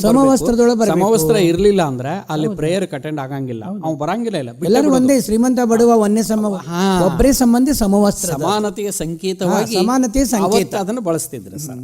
ಮತ್ತೆ ಸಿಂಪಲ್ ಡ್ರೆಸ್, ಹೆಚ್ಚಾಗಿ ಬಿಳಿ ಪ್ಯಾಂಟು, ಬಿಳಿ ಶರ್ಟು ಹಾಕೊಳ್ಳೋದು, ಇದನ್ನೆಲ್ಲ ಮಾಡ್ತಾಯಿದ್ರು. ಮತ್ತು ಇನ್ಸರ್ಟ್ ಮಾಡ್ಕೊಂಬರೋದು, ಡಿಸಿಪ್ಲಿನ್. ಆ ದೃಷ್ಟಿಯಿಂದ ರೀ ಹೆಡ್ ಮಾಸ್ಟರ್ ಬಂದರೆ ಎಷ್ಟು ಗೌರವ ಸರ್. ಒಂದು ಕನ್ನಡ ಶಾಲೆ ಹೆಡ್ ಮಾಸ್ಟರ್ ಅಂದರೆ, ಹೈಸ್ಕೂಲ್ ಹೆಡ್ ಮಾಸ್ಟರ್ ಅಂದರೆ ಉಳಿದವರೆಲ್ಲ ಸೆಲ್ಯೂಟ್ ಹೊಡಿತಾ ಇದ್ರು ಅವ್ರು ದಾಟಿ ಹೋಗುವವರೆಗೆ. ಅಷ್ಟು ಗೌರವ. ಮತ್ತು ಅವ್ರಿಗೆ ಆ ವ್ಯಕ್ತಿತ್ವ ಇರ್ತೀವಿ ಸರ್, ಆ ಪರ್ಸ್ನಾಲಿಟಿ ಇತ್ತು. ನಾವೆಲ್ಲ ನಮ್ಮ ಸರ್ ಬಂದರು, ಹೆಡ್ ಮಾಸ್ಟರ್ ಬಂದರು, ಏನು ಗೌರವ ಕೊಡ್ತಿದ್ವಿ ಸರ್. ಕೈ ಮುಗಿತಿದ್ವಿ, ಒಮ್ಮೆ ಕಾಲು ಬೆಳಕ್ಕೆ ಹೋಗ್ತಿದ್ದೀವಿ, ಅವ್ರ ಮನೆಗೆ ಹೋಗ್ತಿದ್ದೀವಿ. ಮ್ಯಾಕ್ಸಿಮಮ್ ನಮ್ಮ ಟೀಚರ್ಸ್ ಹೆಲ್ಪ್ ತೊಗೊಂಡ ನಾನು ಹೆಚ್ಚು ಅನ್ನುವಂತ ನನಗೆ ಒಮ್ಮೆ ಅಭಿಮಾನ ಅನಿಸ್ತದೆ ನಿಮಗೆ ಸರ್. ಅಭಿಮಾನ ಅಷ್ಟು ಉಪಯೋಗ ತಗೊಂಡ್ರಿ ಸರ್ ಎಲ್ಲಾರು. ಮನೆಗೆ ಹೋಗ್ತಿದ್ವಿ. ಪ್ರೌಢ ಶಿಕ್ಷಣ ಆಯ್ತು, ಕಾಲೇಜ್ ರಂಗಕ್ಕೆ ಬರೋಣ. ಹಾಂ, ಕಾಲೇಜ್ ರಂಗ ಬಗ್ಗೆ ಮಾತಾಡಿ. ಕಾಲೇಜ್ ಅಂದ್ರೆ ಸರ್ ನಾನು PUC first year second year ಕಿತ್ತೂರಲ್ಲೇ ಕಳೆದೆ. ಕಿತ್ತೂರೊಳಗೆ ಆಯ್ತು. ಆಮೇಲೆ ಡಿಗ್ರಿ ಕಾಲೇಜ್ ಅದೇ ವರ್ಷ ಶುರುವಾಗಿತ್ತು, ಆದ್ರೆ ಇದೇ ವರ್ಷ ಶುರುವಾಗಿದೆ. ಅದು ಏನು ಚೆನ್ನಾಗಿ ಆಗ್ತಾಯಿದಿಲ್ಲೋ, ಯಾಕಂದ್ರೆ ನಾನು PUC ಸೆಕೆಂಡ್ ಇಯರ್ನಲ್ಲಿ ಫಸ್ಟ್ ಬಂದೆ ಸರ್. ಫಸ್ಟ್ ಕ್ಲಾಸ್ನಲ್ಲಿ ಫಸ್ಟ್ ಬಂದಂತ ನಾವು ಒಬ್ಬನೇ ಒಳ್ಳೆ ರೀತಿ ಅಭ್ಯಾಸ ಆಗಲಿ ಅಂತ ಉದ್ದೇಶ ಕಿತ್ತೂರು ಕಾಲೇಜ್ನಿಂದ. ಅದಕ್ಕೆ ನಾನೇನು ಮಾಡಿದೆ, ನಮ್ಮ ಗುರುಗಳು DB ಹಿರೇಮಠರು, ನಮ್ಮ ಊರವರು, ಅವರು MA ಸೋಶಾಲಜಿ, ನನ್ನ ಬಗ್ಗೆ ವಿಶೇಷ ಕಾಳಜಿ ಅವರು, ನಮ್ಮ ಊರವ್ರು ಇರೋದಿಲ್ಲ, ಹುಡುಗ ಶಾಣೆ ಅದಾನ ಇವನು ಮುಂದೆ ತರಬೇಕಂತ ಅವ್ರ ಕಲ್ಪನೆ ಇರೋದ್ರಿಂದ, ನೋಡಪ್ಪ ಇನ್ಮೇಲೆ ನೀ ಕಿತ್ತೂರಾಗಿ ಇರಕ್ಕೆ ಹೋಗಬೇಡ, ನೀವು ಹೋದ್ರೆ ಧಾರವಾಡಕ್ಕೆ ಹೋಗು, ಇಲ್ಲರ ಲಿಂಗರಾಜ್ ಕಾಲೇಜ್ಗೆ ಹೋಗಂದ್ರೆ, ಯಾಕಂದ್ರೆ ಲಿಂಗರಾಜ್ ಕಾಲೇಜ್ನಲ್ಲಿ ಅವ್ರು ಓದಿದ್ರು, ಲಿಂಗರಾಜ್ ಕಾಲೇಜ್ಗೆ ಹೋಗು, ಎಂತೆಂಥ ಪ್ರೊಫೆಸರ್ ಅದಾರು ಅಂತ ಹೇಳಿದ್ರು. ನಾನು ಲಿಂಗರಾಜ್ ಕಾಲೇಜ್ಗೆ BA ಬಂದಿರ್ ಸರ್. ಇಲ್ಲಿ ಬಂದು ಸಮಾಜಿ ಶಾಸ್ತ್ರ ನಾನು ತಗೊಂಡೆ, ಯಾಕಂದ್ರೆ ಇಲ್ಲಿ MR ಉಳ್ಳೇಗಡ್ಡಿ ಅಂತ ಪ್ರೊಫೆಸರ್, ಬಹಳ ಚಂದ ಹ್ಯಾಂಡ್ MR ಉಳ್ಳೇಗಡ್ಡಿ ಅವರು, TS ಮಲ್ಲಿಕಾರ್ಜುನಯ್ಯ, ಇವರನ್ನ ಗುರುದೇವರು ಅಂತ ಕೈ ಮುಗಿದು ಕರಿತಾ ಇದ್ದಾರೆ ನೋಡ್ರಿ. ನಾನು ಆಕ್ಚುಲಿ ಕನ್ನಡ ಮಾಡ್ಬೇಕಾಯ್ತು, ಹಳ್ಳಿಯಿಂದ ಬಂದವ, ಕನ್ನಡ ಚಲೋ ಇತ್ತು, ಆದ್ರೂ ಹಳ್ಳಿಯಾಗ ಇಂಗ್ಲಿಷ್ ಅಂದ ಚಲೋ ಇತ್ತು. ಅವ್ರು ಮಾಡತಕ್ಕಂಥ ಪಾಠ ಪ್ರವಚನ ಕೇಳಿ ಈವನ್ ಈ ಕತ್ತಿ ಸಹಿತ ಕಲಿಬಹುದು ಅವ್ರ ಕೈಯಾಗ, ಸರಳವಾಗಿ ಕಲಿಸ್ತಾ ಇದ್ರು ಸರ್. ಅದಕ್ಕಾಗಿ ಅವ್ರ ಸಬ್ಜೆಕ್ಟ್ ಯಾಕೆ ತಗೋಬಾರ್ದು ಅಂತ ಹೇಳಿ ಸಮಾಜಶಾಸ್ತ್ರ ಮುಖ್ಯ ವಿಷಯ ತಗೊಂಡೆ. ಅದರ ಮೊದಲಿನಿಂದ ಕನ್ನಡದ ಕಡೆಗೆ ನನ್ನ ತುಡಿತ ಇರೋದ್ರಿಂದ MAದಲ್ಲಿ ಕನ್ನಡ ಮಾಡಿದೆ. MAದೊಳಗೆ ಕನ್ನಡ ಹೆಂಗೆ ಮಾಡಿದೆ ಸರ್. ಒಳ್ಳೊಳ್ಳೆ ಟೀಚರು ಲಿಂಗರಾಜ್ ಕಾಲೇಜಿನಲ್ಲಿ ಸಿಕ್ಕರು. ಇಲ್ಲೆಲ್ಲ ಎಂಥದ್ದು ಈ ಇತರ ಸ್ಪರ್ಧೆಗಳು ಇರ್ತಾ ಇದ್ವು, ಡಿಬೇಟ್, ಇದೆಲ್ಲ ಚರ್ಚಾಕೂಟಗಳು, ಭಾಷಣ ಸ್ಪರ್ಧೆಗಳು, ಅಲ್ಲೆಲ್ಲ ನನ್ನ ಕಾಲೇಜಿನಿಂದ ಕಳಿಸ್ತಿದ್ರು ಸರ್ ಪ್ರತಿನಿಧಿಯಾಗಿ ನೆಹರು ಮೆಡಿಕಲ್ ಕಾಲೇಜಿಗೆ ಅಥವಾ ಇನ್ನೆಲ್ಲಿನೂ, ಅಲ್ಲೆಲ್ಲ ಫಸ್ಟ್ ಬರ್ತಾ ಇದ್ದೆ ಸರ್. ಉಳ್ಳೇಗಡ್ಡೆ ಸರ್ ಇವರೆಲ್ಲ ನಮ್ಮನ್ನು ಕರ್ಕೊಂಡು ಹೋಗ್ತಿದ್ರು ಅಲ್ಲಿ ಪಾರ್ಟಿಸಿಪೇಟ್ ಮಾಡೋದಕ್ಕಾಗಿ. ಹಿಂಗಾಗಿ ಕನ್ನಡದ ಆಗ ಒಂದಿಷ್ಟು ಮರಾಠಿ ಕನ್ನಡ ಗಲಾಟೆ ಇದ್ರೂ ಕೂಡ ನಾವೆಲ್ಲ ಕನ್ನಡ ಹಳ್ಳಿಯಿಂದ ಬಂದವರಲ್ಲ, ಹಿಂಗಾಗಿ ಕನ್ನಡಮ್ಮ ಪತ್ರಿಕೆ ಅವಾಗ ಭಾಳ ಜೋರಿತ್ತು ಸರ್. ಆ ಕನ್ನಡಮ್ಮ ಪತ್ರಿಕೆಯಲ್ಲಿ ನಂದೆಲ್ಲ ಭಾಷಣ ಮಾಡಿದ್ದೆಲ್ಲ ಬರ್ತಿತ್ತು ಸರ್. ಅದು ಬಂದಾಗ ನಮ್ಮ ಲೋಕೂರ್ ಸರ್ ಅಂತಿದ್ರು, Kannada head of the department, Mulimani sir ಅಂತಿದ್ರು, ಅಂಬಿ ಮೇಡಮ್ ಅಂತಿದ್ರು, ಹರದಗಟ್ಟಿ ಸರ್ ಇದ್ರು, ನಿಮ್ಗೆಲ್ಲ ಗೊತ್ತಿದೆ. ಇವರೆಲ್ಲ ನನ್ನ ಪ್ರೀತಿ ಭಾಳ ಮಾಡ್ತಾರೆ. ನಾನು ಸೋಶಾಲಜಿ ಮುಖ್ಯ ವಿಷಯ ಅಂದ್ರು, ನನ್ನ ಮೈನರ್ ಕನ್ನಡ ಇತ್ತು, ಬೇಸಿಕ್ ಕನ್ನಡ ಇತ್ತು. ಆಮೇಲೆ ಹಿಂಗೆ ಹೊರಗಡೆಗೆ ಹೋಗಿ ಭಾಷಣ ಮಾಡಿ ಪ್ರಬಂಧ ಸ್ಪರ್ಧೆಯಲ್ಲಿ ಭಾಗವಹಿಸಿ ರ್ಯಾಂಕ್ ಬರ್ತಾ ಇರೋದ್ರಿಂದ, ನಂಬರ್ ಬರ್ತಾ ಇರೋದ್ರಿಂದ ಅವರೆಲ್ಲ ನನ್ನನ್ನು ಪ್ರೀತಿ ಮಾಡ್ತಾ ಇದ್ರು. ಒಂದ್ಸಲ HG ಲೋಕೂರ್ ಸರ್ ಏನಂದ್ರು ಅಂದ್ರೆ, ಇವತ್ತು ಕನ್ನಡಮ್ಮ ಪತ್ರಿಕೆಯಲ್ಲಿ ನಾವಲಿಗೆ ಹೆಸರು ಅಡ್ಡ ಬಿದ್ದಿದೆ ನೋಡ್ರಿ ಅಂತಂದ್ರು ಹುಡುಗರಿಗೆ. ಲೋಕೂರ್ ಸರ್ ಹೇಳಿದ್ರು ಅಡ್ಡ ಬಿದ್ದಿದೆ ಅಂತ ಹೇಳಿ. ಅಂದ್ರೆ ಹೆಸರು ಹಿಂಗೆ ಇರ್ತದಲ್ಲ, ಅವ್ರು ಹಂಗೆ ಹೇಳಿದ್ರು. ಹುಡುಗರೆಲ್ಲ ಖುಷಿ ಪಟ್ರು, ಚಪ್ಪಾಳೆ ತಟ್ಟಿದ್ರು. ಇದು ನನಗೆ ಸ್ಫೂರ್ತಿ. ಅವತ್ತು ನಮ್ಮ ಗುರುಗಳ ನನ್ನ ಬಗ್ಗೆ ಹಿಂಗ ಅಂದ್ರಲ್ಲ, ಜವಾಬ್ದಾರಿ ಹೆಚ್ಚಾತಲ್ರ ಸರ್. ಹಿಂಗ ನನ್ನ ಲಿಂಗರಾಜ್ ಕಾಲೇಜ್ ಬೆಳೆಸಿದೆ ಸರ್. ಅಲ್ಲಿ ಲೈಬ್ರರಿಯಲ್ಲಿ ಓದ್ತಾ ಇದ್ದೆ, ಅಂಬೇಡ್ಕರ್ ಗಾರ್ಡನ್ ಇದೆ ಇವತ್ತಿಗೂ ಕೂಡ, ಅಲ್ಲಿ ಹೋಗಿ ಓದ್ತಾ ಇದ್ದೀವಿ. ಹಾರ್ಡ್ ವರ್ಕರ್ ಸರ್ ನಾವೆಲ್ಲ. ಭಾಳ ನಾನು ವೈಯಕ್ತಿಕವಾಗಿ ನನ್ನ ಸ್ವವಿಮರ್ಶೆ ಮಾಡ್ಕೊಳ್ಳೋದಂತ ಹೇಳಿದ್ರೆ, ಭಾಳ ಪ್ರತಿಭಾವಂತ ಅನ್ನೋದಕ್ಕಿಂತಲೂ ನಾನು ಹಾರ್ಡ್ ವರ್ಕರ್ ಸರ್, ಪರಿಶ್ರಮಿ. ಭಾಳ ಓದ್ತಾ ಇದ್ದೆ, ಭಾಳ ತಿಳ್ಕೊಳ್ಳುವ ಪ್ರಯತ್ನ ಮಾಡ್ತಾ ಇದ್ದೆ, ಎಲ್ಲರ ಉಪಯೋಗ ಮಾಡ್ತಾ ಇದ್ದೆ. ಹೀಗಾಗಿ ಸ್ವಲ್ಪ ತಮ್ಮ ಎದುರಿಗೆ ಕೊಳ್ತಕ್ಕಂಥ ತಾಕತ್ತನ್ನು ನಾನು ಪಡ್ಕೊಂಡಿದ್ದೀನಿ ಅಂತ ಹೆಮ್ಮೆಯಿಂದ ಹೇಳಬಲ್ಲೆ ಸರ್. ಅದಕ್ಕೆ ನಾವೇನು ಹೇಳ್ತೀವಿ, ಈ ಜಗದ ಜಗುಲಿ ನಮ್ಮೂರ ಬಾನುಲಿ ಕೇಂದ್ರ ಮಧುರ ಮನುಗಳ ಮಧುರ ಮಾತುಗಳ ಸಂಘರ್ಷ ಅಂತ ಹೇಳ್ತೀವಿ. ಎಲ್ಲ ವಿಷಯಗಳು ನೀವು ಹೇಳಬೇಕಿಲ್ಲ, ಕೇಳುಗರಿಗೆ ಬೇಕಲ್ಲ. ಈ ವ್ಯಕ್ತಿ ಎಲ್ಲಿಂದ ಎಲ್ಲಿಗೆ ಹೆಂಗೆ ಬೆಳೆದ್ರು, ಅದನ್ನ ನಿಮ್ಮ ವಾಣಿಯಿಂದ ಅವ್ರಿಗೊಂದು ಸ್ವಲ್ಪ ಪ್ರಚೋದನೆ ಆಗ್ತದೆ. ನಾನು ಬೆಳಿಬೇಕು, ನಾನು ಮಾಡಬೇಕು. ನಾವೆಲ್ಲ ದಿಗ್ಗಜರನ್ನ ಕರೆಸಿ ಮಾತನಾಡೋದು ಈ ಉದ್ದೇಶಕ್ಕೆ ಬರೋಬ್ಬರ. ಇನ್ನೆಲ್ಲರ ಪುಸ್ತಕದಿಂದ ಹಂಗೆ ಹೊರಗೆಲ್ಲ ಪರಿಚಯ ಇದ್ದೇ ಇರ್ತೀರಿ, ಬಟ್ ನಮ್ದು ಬಾನುಲಿ ಮುಖಾಂತರ ಒಂದು ವೈಯಕ್ತಿಕ ಪರಿಚಯ ಬೇರೆ ಆಗ್ತದೆ ನಮ್ದಿದ್ರೆ. ಸರ್, ಇನ್ನು PhD ಯಾವಾಗ ಮಾಡಿದ್ರಿ? PhD 1982ರಲ್ಲಿ ಮುಗೀತು ಸರ್. ಅಂದರೆ ನಾನು ಇಲ್ಲಿ ಲಿಂಗರಾಜ್ ಕಾಲೇಜ್ ಸಮಾಜ ಶಾಸ್ತ್ರದಲ್ಲಿ BA ಮುಗಿಸಿದೆ. ಆಮೇಲೆ MA ಕರ್ನಾಟಕ ಯೂನಿವರ್ಸಿಟಿಗೆ ಹೋದೆ. ಅಲ್ಲಿ ಹೋದಾಗ ಕನ್ನಡ ವಿಷಯವನ್ನು ತಗೊಂಡೆ. ಅದರಲ್ಲಿನೂ ಕೂಡ ಕನ್ನಡ ಜಾನಪದ ವಿಷಯ. ಅಲ್ಲಿ ಆವಾಗ Sunkapura sir head of the department ಇದ್ರು, ವೃಷಭೇಂದ್ರ ಸ್ವಾಮಿ ಅವರಿದ್ರು, ಕಲಬುರ್ಗಿ ಅವರಿದ್ರು, ಇಮ್ರಾಪುರ್ ಸರ್ ಇದ್ರು, ಮಲ್ಲಾಪುರ ಅವರಿದ್ರು, ಎಲ್ಲ ದಿಗ್ಗಜರು ಇದ್ರು ಸರ. ಅಂಥವರು ಇರತಕ್ಕಂಥ ಕನ್ನಡ ವಿಭಾಗದೊಳಗೆ ನಾನು ಕನ್ನಡ ಓದೋದಂತ ನನಗೆ ಹೆಮ್ಮೆಯ ವಿಷಯ, ಸೌಭಾಗ್ಯ. ನನ್ನ ಸೌಭಾಗ್ಯ ಅಂತ ಆಗಲೇ ನಾನು ಅನ್ಕೊಂಡು ಒಂದು ನಿರ್ಣಯಕ್ಕೆ ಬಂದಿರಿ ಸರ್. ಏನಂದ್ರೆ, ಭಾಳ ಜನ ನಮ್ಮ ಸ್ನೇಹಿತರು ಏನಂತರು, ಕನ್ನಡ MA ಯಾಕೆ ಮಾಡ್ತೀವಿ, ಸೋಶಾಲಜಿ ಮಾಡಿದವ ಕನ್ನಡ MA ಮಾಡ್ರೆ ನೌಕರಿ ಸಿಗಬೇಕಲ್ಲ ಹಿಂಗದು ಅಂತಿದ್ರು. ಆಮೇಲೆ ನಾನು 2 ನಿರ್ಧಾರಕ್ಕೆ ಬಂದೆ ಸರ್. ಒಂದೇನಂದ್ರೆ, ಕನ್ನಡನ ಮಾಡಬೇಕು. ಯಾಕಂದರೆ ಕನ್ನಡ ಮಾಡಿದರೆ ನಾನು ರ್ಯಾಂಕ್ ಬರೋದಕ್ಕೆ ಸಾಧ್ಯ. ಈ ಸೋಷಾಲಜಿ ಮಾಡಿದ್ರೆ ಅದು ಇಂಗ್ಲಿಷ್ ಮೀಡಿಯಂದಲ್ಲಿ ಅವಾಗ ಸರ್ ನಾವು ಇಲ್ಲಿ ಇಂಗ್ಲೀಷ್ನಲ್ಲಿ ಓದಿದ್ದೀವಿ. ಇಂಗ್ಲಿಷ್ ಮೀಡಿಯಂದಲ್ಲಿ ಇರುವಂಥ ಸಮಾಜಶಾಸ್ತ್ರದೊಳಗೆ ನಾನು ಎಮ್ಎದಲ್ಲಿ ರ್ಯಾಂಕ್ ಬರೋದಕ್ಕೆ ಆಗಲಿಕ್ಕಿಲ್ಲ, ಗೋಲ್ಡ್ ಮೆಡಲಿಸ್ಟ್ ಆಗೋದಕ್ಕೆ ಆಗಲಿಕ್ಕಿಲ್ಲ ಅಂತ ನನ್ನ ಮನಸ್ಸು ಹೇಳ್ತು. ಹಾಗಾಗಿ ಕನ್ನಡನ ಮಾಡಬೇಕು, ಕನ್ನಡ ಮಾಡಿ ಪ್ರೊಫೆಸರ್ ಆಗಬೇಕು. ಒಂದು ಪ್ರೊಫೆಸರ್ಗೆ ಸಿಗಲಿಲ್ಲ ಒಂದು ವೇಳೆ ಅಂತ ಹೇಳಿದ್ರೆ ಮತ್ತೆ ನಾನು ಲಾ ಓದಿ ಲಾಯರ್ ಆಗಬೇಕು. ಯಾಕಂದ್ರೆ ನಾನು ಸಣ್ಣವ ಇದ್ದಾಗಿಂದ ಮಾತಾಡೋದು ಒಂದಿಷ್ಟು ಈ ವಾಕ್ಚಾತುರ್ಯ ದೈವದ ಅದು ನನಗೆ ಮೊದಲಿನಿಂದ ಬಂದ್ಬಿಟ್ಟಿತ್ತು. ಯಾಕಂದ್ರೆ ಕನ್ನಡ ಶಾಲೆಯಾಗಿದ್ದಾಗನ ನಮ್ಮ ಗುರುಗಳು ಎಮ್ಮೆ ಹೆಚ್ಚೋ ಆಕಳ ಹೆಚ್ಚೋ ಅಂತ ಇದನ್ನೆಲ್ಲ ಮಾಡ್ತಿದ್ರು. ತಂದೆ ಹೆಚ್ಚೋ ತಾಯಿ ಹೆಚ್ಚೋ ಇಂಥ ಸಣ್ಣ ಸಣ್ಣ ಭಾಷಣ ಸ್ಪರ್ಧೆಯಲ್ಲಿ ಭಾಗವಹಿಸ್ತಾ ಇದ್ದೆ. ಹೈಸ್ಕೂಲಿಗೆ ಬಂದೆ, ಮುಂದೆ ಕಾಲೇಜಿಗೆ ಬಂದೆ. ಇಲ್ಲಿನೂ ಕೂಡ ಸರ್ ನಾನು ಹೈಸ್ಕೂಲ್ನಲ್ಲಿ ಇರುವಾಗಲೇ ಜಿಲ್ಲಾ ಮಟ್ಟದಲ್ಲಿ ಫಸ್ಟ್ ಬಂದಿದ್ದೆ, ರಾಜ್ಯ ಮಟ್ಟದಲ್ಲಿ ಕನ್ನಡ ಸಾಹಿತ್ಯ ಪರಿಷತ್ನಲ್ಲಿ ಫಸ್ಟ್ ಬಂದೆ ನಾನು. ಇಲ್ಲೆಲ್ಲ ಜಿ ಹೈಸ್ಕೂಲ್ನಲ್ಲಿ ಭಾಷಣ ಮಾಡಿದ್ದೇನೆ, ಲಿಂಗರಾಜ್ ಕಾಲೇಜಿನಲ್ಲಿ ಮಾಡಿದ್ದೇನೆ, ಆಮೇಲೆ ಬೆಂಗಳೂರು ಸಾಹಿತ್ಯ ಪರಿಷತ್ ಮಾಡಿದ್ದೇನೆ. ಇದೆಲ್ಲ ಇರೋದ್ರಿಂದ ನಾನು ಆದ್ರೆ ವಕೀಲ ಆಗಬೇಕು, ಇಲ್ಲದ್ರೆ ಪ್ರೊಫೆಸರ್ ಆಗಬೇಕು. ಪ್ರೊಫೆಸರ್ ಆಗೋದಕ್ಕೆ ಆಗಲಿಲ್ಲ ಅಂದ್ರೆ ವಕೀಲ ಆಗಬೇಕು. ಅದ್ರ ಲೆಕ್ಕಲ್ಲಿ ಏನಾಯ್ತು, ಎಮ್ಎದಲ್ಲಿ ಫಸ್ಟ್ ರ್ಯಾಂಕ್ ಗೋಲ್ಡ್ ಮೆಡಲ್ ಬಂತಾರೆ ಸರ್. ಉಪನ್ಯಾಸಕರಾಗಿ ಒಳ್ಳೇದಾಯ್ತು. ಅದಕ್ಕೂಳೆ ಡೈರೆಕ್ಟ್ ನನಗೆ ಗೋಕಾಕಕ್ಕೆ ಲೆಕ್ಚರ್ ಅಂತ ಹೇಳಿ ಡೈರೆಕ್ಟ್ ಅಪಾಯಿಂಟ್ಮೆಂಟ್ ಆಯ್ತು. ಎಷ್ಟು ವರ್ಷ ಮಾಡಿದ್ರೆ ಸರ್ವಿಸ್ ಅಲ್ಲಿ? ಆ ಸರ್ವಿಸ್ 31 ವರ್ಷ ಮಾಡಿದೆ. ಅಲ್ಲಿ ಮ್ಯಾಕ್ಸಿಮಮ್ ಆಗಿದೆ. ಮ್ಯಾಕ್ಸಿಮಮ್ ಸರ್ 31 ವರ್ಷ ಮಾಡಿದೆ. ಆಮೇಲೆ ಒಂದು 2-3 ವರ್ಷ ನನಗೆ UGC ಸ್ಕಾಲರ್ಶಿಪ್ ಇತ್ತು. ಅದರಿಂದ PhD ಮಾಡ್ತಾ ಇದ್ದೆ. ಆಮೇಲೆ PhD MA ಮುಗಿದ ತಕ್ಷಣ ಶುರು ಮಾಡಿದ್ದೆ. ಆದ್ರೆ ಅದು ಇನ್ನೊಂದು 2 ವರ್ಷ 1.5 ವರ್ಷನಲ್ಲಿ ಮುಗಿತಿತ್ತು. ಅಷ್ಟರಲ್ಲಿ ಗೋಕಾಕಕ್ಕೆ ಅಪಾಯಿಂಟ್ಮೆಂಟ್ ಡೈರೆಕ್ಟ್ ಬಂತು ನನಗೆ. ಹಿಂಗಾಗಿ ಇಲ್ಲಿ ಬಂದಿದ್ರಿಂದ ಒಂದು 2-3 ವರ್ಷ ಲೇಟ್ ಆಯ್ತು. ಹಿಂಗಾಗಿ 5-6 ವರ್ಷ ತಗೊಂಡೆ PhD ಮಾಡೋದಕ್ಕೆ. ಅದು PhD ಅಂದ್ರೆ ವಚನ ಸಾಹಿತ್ಯದಲ್ಲಿ ಜಾನಪದ ಅಂಶಗಳು ಅಂತ ಹೇಳಿ ಡಾಕ್ಟರ್ SM ವೃಷಭೇಂದ್ರ ಸ್ವಾಮಿಯವರ ಮಾರ್ಗದರ್ಶನದೊಳಗೆ ಮಾಡಿದೆ ಸರ್. ಅದಕ್ಕೂ ಗೋಲ್ಡ್ ಮೆಡಲ್ ಸಿಕ್ತಲ್ಲ ಸರ್. ಬಂಗಾರ ಪದಕಗಳ ಸುರಿಮಳೆನೇ ಆಗಿದೆ. ಈಗ ನಿಮ್ದು ವೈವಾಹಿಕ ಜೀವನ ಬಗ್ಗೆ ಮಾತಾಡೋಣ.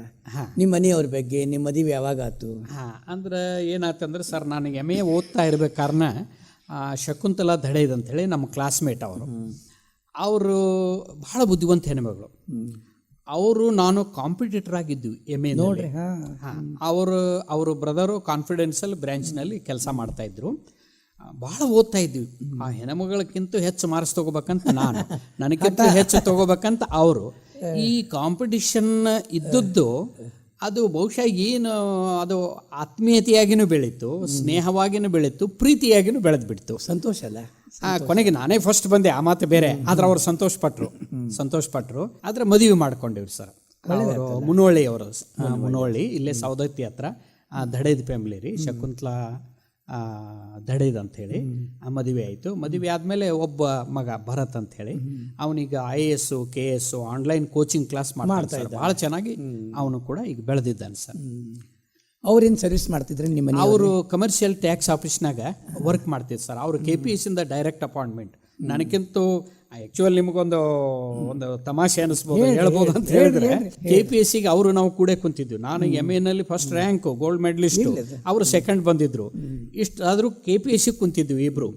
ಅವರು ಪಾಸ್ ಆದರು, ನನಗೆ ಆಗಲಿಲ್ಲ. ಪಾಸ್ ಆದ ತಕ್ಷಣ ಅವ್ರಿಗೆ ಜಾಬ್ ಸಿಕ್ತು, ನನಗೆ ಸ್ಕಾಲರ್ಶಿಪ್ ಇತ್ತು. ಮುಂದೆ ನನಗೆ ಗೋಕಾಕ್ ಅಪಾಯಿಂಟ್ಮೆಂಟ್ ಆಯಿತು. ಅವರು ಹುಬ್ಳಿಗೆ ಅಪಾಯಿಂಟ್ಮೆಂಟ್ ಆಗಿತ್ತು. ಅಲ್ಲಿಂದ ಬೆಳಗಾವಿ ತೊಗೊಂಡ್ರು, ಬೆಳಗಾವಿಯಿಂದ ಗೋಕಾಕದಲ್ಲಿ ಅವರು ಕಮರ್ಷಿಯಲ್ ಟ್ಯಾಕ್ಸ್ ಆಫೀಸ್ನಲ್ಲಿ ವರ್ಕ್ ಮಾಡ್ತಾಯಿದ್ರು. ನಾನು ಕಾಲೇಜ್ ಲೆಕ್ಚರ್ ಆಗಿ ಹೀಗೇ ಒಂದು 20-30 ವರ್ಷ ಕಳೆದೀವಿ. ಆಮೇಲೆ ಅವು ಸ್ವಲ್ಪ ಎಲ್ಲ ಆರಾಮಿತ್ತು. ನಮ್ಮ ಮಗನೂ ಹುಟ್ಟಿದ್ದ, ಡಯಾಬಿಟಿಕ್ ಸ್ವಲ್ಪ ಪ್ರಾಬ್ಲಮ್ದಿಂದ ಅವರು 2015ರಲ್ಲಿ ಅವರು ನಿಧನ ಆದರು. ಆ ನಂತರದಲ್ಲಿ ನಮ್ಮ ಮಗ, ನಾವು ವೈಯಕ್ತಿಕ ಅಂದ್ರೆ ಇದ್ದದ್ದನ್ನು ಹೇಳೋದಕ್ಕೆ ಅಷ್ಟೊತ್ತಿಗೆ ನಾನು ಪ್ರಿನ್ಸಿಪಾಲ್ ಆಗಿಬಿಟ್ಟೆ, ಜವಾಬ್ದಾರಿ ಹೆಚ್ಚಾಯ್ತು. ನಾನು ನೋಡ್ಕೊಳ್ಳೋರು ಯಾರು ಅಂತ ಹೇಳಿ ನಮ್ಮ ಮಗ ಸ್ವತಃ ಮಗನೇ, ಪಾಪ ನೀನು ಮೊದಲಿನಂಗ ಆರಾಮ್ ಇರಬೇಕು, ಮೊದಲಿನಂಗ ಪುಸ್ತಕಗಳನ್ನು ಬರಿಬೇಕು, ಮೊದಲಿನಂಗ ಓದ್ಬೇಕು, ಮೊದಲಿನಂಗ ಭಾಷಣ ಮಾಡ್ಬೇಕು, ನೀನು ನಕ್ಕೊಂತ ಇರ್ಬೇಕಂತ ತಿಳ್ಕೊಂಡು ನಮ್ಮ ಮಗ ಸ್ವತಃ ಅವನೇ ನನಗೆ ಮತ್ತೊಂದು ಮದುವೆ ಮಾಡಿದ. ಒಳ್ಳೇದಲ್ಲ, ಅವರು ನಮ್ಮ ವಿದ್ಯಾರ್ಥಿನೇ, ಬಹಳ ಸಂಗಾತಿ ಬೇಕಲ್ಲ. ಅವ್ರ ಬಗ್ಗೆನೂ ಮಾತಾಡ್ಬೇಕು. ವಿನುತಾ ಕಾಮೋಜಿ ಅಂತ ಹೇಳಿ, ವಿನುತಾ ಕಾಮೋಜಿ ಗೋಕಾಕ್ದವ್ರೆ, ನನ್ನ ಸ್ಟೂಡೆಂಟ್ನ ಅವರು. ಇರ್ಲಿ, ಅವರು ಏನೋ ಕಾರಣದಿಂದ ಮದುವೆ ಆಗಿರ್ಲಿಲ್ಲ ಅವ್ರದ್ದು. ಮತ್ತೆ ನಮ್ಮ ಮನೆಗೂ ಅನೇಕ ಸಲ ಬರ್ತಿದ್ರು. ನಮ್ಮ ಮನೆಯವ್ರಿಗೂ ಗೊತ್ತಿತ್ತು, ನಮ್ಮ ಪರಿಚಯಸ್ಥರು, ನಮ್ಮ ಮನೆಯವ್ರು ಅವ್ರಿಗೆ ತೋರಿಸಿದ್ರು ಅನೇಕ ಸಲ. ಅವ್ರ ಮನೆ ಹತ್ರ ಬಾಡಿಗೆ ಮನೆಯಲ್ಲಿ ನಾವು ಇದ್ದೀವಿ. ಮತ್ತು ಹಿಂಗಂತ ಕೇಳಿದಾಗ ನಮ್ಮ ಮಗನ ಇದನ್ನು ಮಾಡಿಬಿಟ್ಟ. ಅವನು ಇಲ್ಲ ಪಾಪ ಅವರು ಒಳ್ಳೆಯವರದಾರ ಮತ್ತು ಸುಸಂಸ್ಕೃತರು, ಅವ್ರ ಮನೆಯಲ್ಲೆಲ್ಲ ಇಂಜಿನಿಯರು, ಡಾಕ್ಟರು, ಒಳ್ಳೆ ಕಲ್ಚರ್ಡ್ ವಿದ್ಯಾವಂತರು, ಮತ್ತು ಅವರು ನಿಮ್ಮ ಸ್ಟೂಡೆಂಟ ಎಲ್ಲ ಅವ್ರ ಬಗ್ಗೆ ಗೊತ್ತದೆ. ಬಹುಶಃ ಅವ್ರನ್ನ ಮಾಡಿಕೊಂಡ್ರೆ ನಿನ್ನ ಜೀವನ ಸರಿ ಆಗ್ತೈತಿ, ಸರಳ ಆಗ್ತೈತಿ ಅಂತ ಅವನು ಹೇಳಿದ್ರಿಂದ, ಮತ್ತು ನಮ್ಮ ಬ್ರದರ್ ಮಗನೂ ಹೇಳ್ದ, ನಮ್ಮ ಮನೆಯವರೆಲ್ಲರೂ ಹೇಳಿದ್ದರಿಂದ ಆಯ್ತಪ್ಪ ಅಂತ ತಿಳ್ಕೊಂಡು ಮದುವೆ ಮಾಡ್ಕೊಂಡಿವ್ರಿ ಸರ್. ಮಗನ ಮಾತು ಕೇಳಿದ್ರಿ, ಒಳ್ಳೇದಾಯ್ತು. ಸರ್. ಈಗ ಅವರು ಮೊದಲಿನವರು ನನಗೆ ಭಾಳ ಸಲ ಅಂತ ಅನ್ಕೊಳ್ತೇವೆ ಸರ್. ನನ್ನ ಅಭಿನಂದನೆ ಗ್ರಂಥ ಎಸಳು ಯಾಲಕ್ಕಿ ಗೊನಿ ಒಳಗೆ ನಾನು ಅದನ್ನು ಬರೆದಿದ್ದೇನೆ ಸರ್.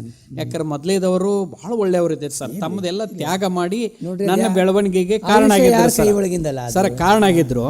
ಕೆಲವು ವಿಷಯದಲ್ಲಿ ನನಗಿಂತ ಅವರು ಟ್ಯಾಲೆಂಟ್ ಅಂತ ನಾನು ಅನ್ಕೊಂಡಿದ್ದೆ. ಅಷ್ಟಿದ್ದವರು ನನ್ನ ಸಲುವಾಗಿ ತ್ಯಾಗ ಮಾಡಿದ್ರು. ಅಂತವ್ರನ್ನ ದೇವರು ಕಸ್ಕೊಂಡ.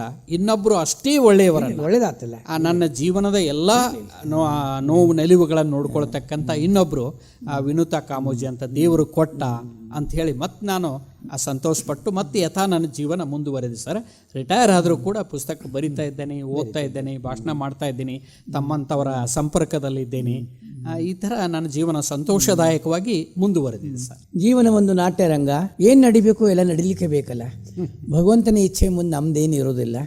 ನಾವಲ್ಲಿಗೆ ಸರ್ ಇವತ್ತು ನಾವಿನ್ನ ಜಾನಪದ ಜಗತ್ತಿನ ವಿಷಯಕ್ಕೆ ಬರೋಣ. ಜಾನಪದ ಜಗತ್ತು ಅಂತಂತೀವಲ್ಲ ನಾವು ಇದು ಅತಿ ಪುರಾತನ ಕಾಲದಿಂದ ತನ್ನಿಂದ ತಾನೇ ಹುಟ್ಕೊಂಡು ತನ್ನಿಂದ ತಾನೇ ಬಂತು. ಇದ್ರ ಬಗ್ಗೆ ಸ್ವಲ್ಪ ಮಾತಾಡ್ರಿ. ಜಾನಪದ ಬಗ್ಗೆ ಮಾತಾಡೋದು ಕೆಲವರು ಅನ್ಕೊಂಡಂಗೆ ಸರ ಹೇಳ್ರಿ, ಬಹಳ ಸುಲಭ ಹೇಳ್ರಿ. ಆದ್ರೆ ನನ್ನ ದೃಷ್ಟಿ ಒಳಗ ಜಾನಪದದ ಬಗ್ಗೆ ಅಥವಾ ದೇಶೀಯತೆ ಬಗ್ಗೆ ಅಥವಾ ನಮ್ಮ ತನದ ಬಗ್ಗೆ ಅಷ್ಟು ಸುಲಭ ಅಂತ ನಾನು ಅನ್ಕೊಂಡಿಲ್ಲ. ಹೌದು, ಸರಿ ಅದು ನೀವು ಹೇಳೋದು. ಯಾಕಂದ್ರೆ ಅದು ನಮ್ಮ ಪಾತ್ರ ಇದೆ ಅಂತ ತಿಳ್ಕೊಂಡು ಏನೋ ಒಂದಿಷ್ಟು ಮೇಲ್ಮೇಲೆ ಸರಳ ಅನಿಸ್ತದೆ. ಆದ್ರೆ ಅದರ ಬಗ್ಗೆ ಬಹಳ ಕಷ್ಟದ ವಿಷಯ ಅಂತ ಅನ್ಕೊಂಡಿದ್ದಲ್ಲ. ಇವತ್ತು ನಮ್ಮಲ್ಲಿ ಕರ್ನಾಟಕದಲ್ಲಿ, ನಮ್ಮ ದೇಶದಲ್ಲಿ ಜಾನಪದ ಅಧ್ಯಯನ ಶುರುವಾಗಿ ಇಷ್ಟು ವರ್ಷಗಳಾಯಿತು, ಇಷ್ಟು ಪುಸ್ತಕಗಳು ಬಂದವು, ಇಷ್ಟು PhDಗಳು ಬಂದವು. ಇವತ್ತಿಗೂ ಕೂಡ ಯಾವುದಕ್ಕೆ ಶಿಷ್ಟ ಅನ್ಬೇಕು, ಯಾವುದಕ್ಕೆ ಜಾನಪದ ಅನ್ಬೇಕು, ಇವುಗಳ ಮಧ್ಯದೊಳಗ ಇದಮ್ಮಿತ್ತಮ್ಮಂತ ಗೆರೆ ಕೊರೆದು ಹೇಳುವಂತದ್ದು ಇನ್ನೂ ನಮಗೆ ಸಾಧ್ಯ ಆಗಿಲ್ಲ. ಹೊಯ್ದಾಟದಲ್ಲಿ ಅಷ್ಟು ಕಾಂಪ್ಲಿಕೇಟೆಡ್ ಅದ ಸರ್, ಅಷ್ಟು ಕ್ಲಿಷ್ಟವಾಗಿರತಕ್ಕಂಥ ವಿಷಯ ಇದು. ಯಾವುದು ಜಾನಪದ ಅಲ್ಲ, ಯಾವುದು ಜಾನಪದ ಅನ್ನೋದು ಮುಖ್ಯ ಅಲ್ಲ, ಯಾವುದು ಜಾನಪದ ಅಲ್ಲ. ಹೌದು, ಇವತ್ತು ನಾವು ಹೇಳ್ತೇವೆ ದಂತ ಗೋಪುರದಲ್ಲಿ ಕುಂತು ಬರೀತಾರಲ್ಲ ಕುವೆಂಪು ಅಂತ ಅವರು ಜಾನಪದ ಅಲ್ಲ ಅಂತಾರೆ. ಆದ್ರೆ ಅವರೂ ಜಾನಪದ ಅಂತ ಇವತ್ತು ನಾವು ಹೇಳ್ತಾ ಇದ್ದೇವೆ. ಎಲ್ಲಿ ಶಾಸ್ತ್ರ ಇಲ್ವೋ, ಎಲ್ಲಿ ಶಿಷ್ಟ ಇದೆಯೋ, ಎಲ್ಲಿ ಅಲಿಖಿತ ಅಂತ ಅನ್ನುವಂಥದ್ದಿದೆಯೋ ಅದು ಜಾನಪದ ಅಂತ ಹೇಳ್ತಿರ್ತಾರೆ. ಆದ್ರೆ ಇವತ್ತು ಲಿಖಿತವಾದದ್ದು ಜಾನಪದ, ಶಾಸ್ತ್ರಬದ್ಧವಾದದ್ದು ಜಾನಪದ. ಕುವೆಂಪು ಅಂತವರು ಜಾನಪದ ಸರ್. ಕುವೆಂಪು ಅಂತವರು ಇವತ್ತು ನನ್ನ ಅಧ್ಯಯನದ ಹಿನ್ನೆಲೆಯೊಳಗೆ ಅವರು ಜಾನಪದ ದೇಶಿಯನ್ನ ಬೇಂದ್ರೆಯವರ ಹಾಗೆ, ಬೆಟಗೇರಿ ಕೃಷ್ಣ ಶರ್ಮರ ಹಾಗೆ ಬಳಸ್ಕೊಂಡವರು ಅಷ್ಟೇ ಅಲ್ಲ, ಜಾನಪದವನ್ನು ಸೃಷ್ಟಿ ಮಾಡ್ತಾರೆ. ಅವರ ನಾಟಕಗಳನ್ನು ನೋಡಿ, ಅವರ ಕಾದಂಬರಿಗಳನ್ನು ನೋಡಿ, ಅವರ ಕಥನ ಗೀತೆಗಳನ್ನು ನೋಡಿ ಒಂದು ಕಡೆಗೆ ಅವರ ಬರೆದು ಬಿಡ್ತಾರೆ, ನಾನು ಪಂಡಿತ ಕವಿಯಲ್ಲ ವಾಲ್ಮೀಕಿ ಹಾಗೆ, ನಾನು ಪಾಮರ ಕವಿ ಅಂತ ಹೇಳ್ತಾರೆ. ಅಂತಹ ದಂತಕೋಪುರದ ಸಂಸ್ಕೃತ ಭೂಯಿಷ್ಠ ಕವಿ ಹೇಳ್ತಾನೆ. ಅಂದ್ರೆ ದೇಶಿ ಅನ್ನೋದು ಹೇಗೆ ಹಾಸೋಕ್ಕಿರ್ತದೆ, ಎಲ್ಲಿ ದೇಶಿ ಇಲ್ಲ, ಇಡೀ ಬ್ರಹ್ಮಾಂಡವನ್ನೇ ಇದು ಆವರಿಸ್ಕೊಂಡು ಬಿಟ್ಟು. ಅದಕ್ಕಾಗಿ ಶಿಷ್ಟ ಮತ್ತು ದೇಶಿ, ಶಿಷ್ಟ ಮತ್ತು ಜಾನಪದ ಗೆರಿಕೋರದು ಹೇಳೋದು ಬಹಳ ಕಷ್ಟ. ಆದ್ರೆ ಹೇಳಲೇಬೇಕು ಅಂತ ನೀವೇನಾದರೂ ಪ್ರಶ್ನೆ ಕೇಳಿದ್ರೆ ನನ್ನ ದೃಷ್ಟಿಗೆ ಏನು ಹೊಳಿತಿದೆ ಅಂತ ಹೇಳಿದ್ರೆ ಸರ್ ನಾವು ಹೇಳ್ತೇವೆ ಏನಪ್ಪಾ ಅಂತ ಕೇಳಿದ್ರೆ ಅದು ಸಮೂಹ ಸೃಷ್ಟಿ ಅಂತ ಹೇಳ್ತಾರೆ. ಸಮೂಹ ಸೃಷ್ಟಿ, ಅದಕ್ಕೊಂದು ಪರಂಪರೆ ಇದೆ ಅಂತ ಹೇಳ್ತಾರೆ. ಅದು ಏಕ ವ್ಯಕ್ತೀಕೃತ ಅಲ್ಲ ಅಂತ ಹೇಳ್ತೇವೆ. ಆದ್ರೆ ನಾನು ಹೇಳ್ತೇನೆ ಏಕ ವ್ಯಕ್ತೀಕೃತ ಹೌದು. ಅದು ಸಮೂಹ ಸೃಷ್ಟಿ ಅನ್ನೋದಕ್ಕೂ ಮೂಲದಲ್ಲಿ ಏಕ ವ್ಯಕ್ತಿನೇ. ಈಗ ನೋಡ್ರಿ, ಒಂದು ತ್ರಿಪದಿ ಇರ್ತದೆ. ಒಂದು ತ್ರಿಪದಿಯನ್ನ ನೀವೊಂದು ಸಾಲ ಅಂದ್ರಿ, ಆದ್ರೆ ಎರಡನೇ ಸಾಲ ನಾನು ಅಂದೆ, ಮೂರನೇ ಸಾಲ ಅವ್ರಂದ್ರು. ಇದು ಸಾಧ್ಯನೋ? ಇದು ಅವಾಸ್ತವ. ಅದಕ್ಕಾಗಿ ಮೂಲದಲ್ಲಿ ಒಬ್ಬನೇ ಹಾಡಿರ್ತಾನೆ ಸರ್, ಒಬ್ಬ ಪ್ರತಿಭಾವಂತ ಹಾಡಿರ್ತಾನೆ ಅಥವಾ ಪ್ರತಿಭಾವಂತಳು ಹಾಡಿರ್ತಾಳೆ. ಅದನ್ನು ಉಳಿದವರು ಹಾಡ್ತಾ ಹೋಗ್ಬಿಡ್ತಾರೆ. ಈಗ ಒಂದು ಹಳ್ಳಿ ಒಳಗಿರುವಂಥವ್ರು ಎಲ್ಲರೂ ಕಲಾವಿದರು ಇರೋದಿಲ್ಲ. ಹೌದು, ನಾವೆಲ್ಲರೂ ಸಾಹಿತಿಗಳಲ್ಲ, ನಾವೆಲ್ಲರೂ ಕವಿಗಳಲ್ಲ, ಕೆಲವರು ಮಾತ್ರ ಕವಿಗಳಿರ್ತೇವೆ. ಹಂಗ ಯಾರಲ್ಲಿ ಪ್ರತಿಭೆ ಇರ್ತದೆ, ಪ್ರತಿಭಾ ಕಾವ್ಯಶ್ಯ ಬೀಜ ರೂಪಂ ಅಂತ ಹೇಳ್ತೇವೆ ಸರ್. ಪ್ರತಿಭೆಯೇ ಕಾವ್ಯದ ಜನನಿ. ಒಬ್ಬ ಪ್ರತಿಭಾವಂತ ಹಾಡಿರ್ತಾನೆ, ಉಳಿದವರು ಅದನ್ನ ಹಾಡ್ತಾ ಹೋಗ್ತಾರೆ. ಒಬ್ಬ ಪ್ರತಿಭಾವಂತ ಒಂದು ಆಟ ಒಂದು ಮಟ್ಟದಲ್ಲಿ ಬರಿತಾನೆ, ಇನ್ನೊಬ್ಬ ಒಂದಿಷ್ಟು ಅದಕ್ಕೆ ಸೇರಿಸ್ತಾನೆ, ಮತ್ತೊಬ್ಬ ಅದಕ್ಕೆ ಸೇರಿಸ್ತಾನೆ, ಕಲಾವಿದರು ಕೂಡ ಸೇರಿಸ್ಬೋದು. ಹಿಂಗೆ ಸೇರಿಸಿ ಒಂದು ಮಟ್ಟಕ್ಕೆ ಅದು ಬಂದಿರ್ತದೆ. ಹಿಂಗಾಗಿ ಅದಕ್ಕೆ ಅಧಿಕೃತವಾಗಿ ಇದು ನನ್ನದೇ ಅಂತ ಹೇಳೋದಕ್ಕೆ ಆಗೋದಿಲ್ಲ. ಈಗ ನಾನು ಕವಿತಾ ಸಂಕಲನ ಬರ ನನ್ನ ಹೆಸರು ಹಾಕೋತೀನಿ, ನೀವು ಬರೆದ್ರೆ ಡಾಕ್ಟರ್ ಶ್ರೀರಂಗ ಜೋಶಿ ಅವರಂತ ನೀವು ಬರ್ಕೋತೀರಿ, ಯಾಕಂದ್ರೆ ನೀವೇ ಬರೆದಿರ್ತೀರಂತೆ. ಇಲ್ಲಿ ಯಾಕೆ ಬರೆಯೋದಿಲ್ಲ ಅಂದ್ರೆ ನಾ ಬರೆದಿರ್ತೀನಿ, ಉಳಿದವರು ಅದನ್ನು ಬದಲು ಮಾಡ್ತಾ ಹೋಗ್ತಾರೆ, ಅಲ್ಲಿ ಅರ್ಥಾಂತರ ಆಗ್ತೈತಿ, ಪಾಠಾಂತರ ಆಗ್ತೈತಿ, ರೂಪಾಂತರ ಆಗ್ತೈತಿ. ಇವು ಆಗೋದ್ರಿಂದ ಅದು ನಂದ ಅಂತ ಅಧಿಕೃತವಾಗಿ ಹೇಳೋದಕ್ಕಾಗೋದಿಲ್ಲ. ಅಂದ್ರೆ ಯಾವುದಕ್ಕೆ ಕಾಪಿ ರೈಟ್ ಇರೋದಿಲ್ವೋ ಅದು ಜಾನಪದ ಅಂತ ನನ್ನ ತಿಳುವಳಿಕೆ. ಸರ್ ನಾನೇನು ಹೇಳ್ತೀನಿ ಇವಾಗ, ಜಾನಪದ ಜಗತ್ತು ಅಂದಮೇಲೆ ಮನುಷ್ಯ ಹುಟ್ಟಿನಿಂದ ಅಂತ್ಯ ಸಂಸ್ಕಾರದವರೆಗೆ ಜಾನಪದ ಸಾಹಿತ್ಯ. ಹೌದೌದು ಸರ್, ನಮ್ಮ ಬದುಕೇ ಜಾನಪದನಲ್ಲಿದೆ ಇದು. ಹೌದು. ಹಳ್ಳಿಯ ಸೊಗಡು ಅಂತ ಹೆಸರಿಡ್ತೀವಿ ನಾವಿದ್ದು, ಪಟ್ಟಣ ಸೊಗಡು ಅಂತ ಯಾರೂ ಹೇಳೋದಿಲ್ಲ. ಅದೆಷ್ಟು ಚಂದ ಹಳ್ಳಿಯ ಸೊಗಡು ಅಂತ ಅನ್ನೋದು. ಇವಾಗ ನಾವು ಹಂತಿ ಹಾಡುಗಳನ್ನು ಹೇಳ್ತೀವಿ, ಆಮೇಲೆ ಬೀಸುಕಲ್ಲು ಪದಗಳಂತ ಹೇಳ್ತೀವಿ, ಒಳಕಲ್ಲು ಪೂಜೆ ಮಾಡೋಕೆ ಒಳಕಲ್ಲು ಪೂಜೆ ಹಾಡುಗಳಂತ ಹೇಳ್ತೀವಿ. 108 ಅವರಿ. ಒಂದು ಹುಡುಗಿ ಋತುಮತಿ ಆದ್ರೆ ಜಾನಪದ ಹಾಡುಗಳ,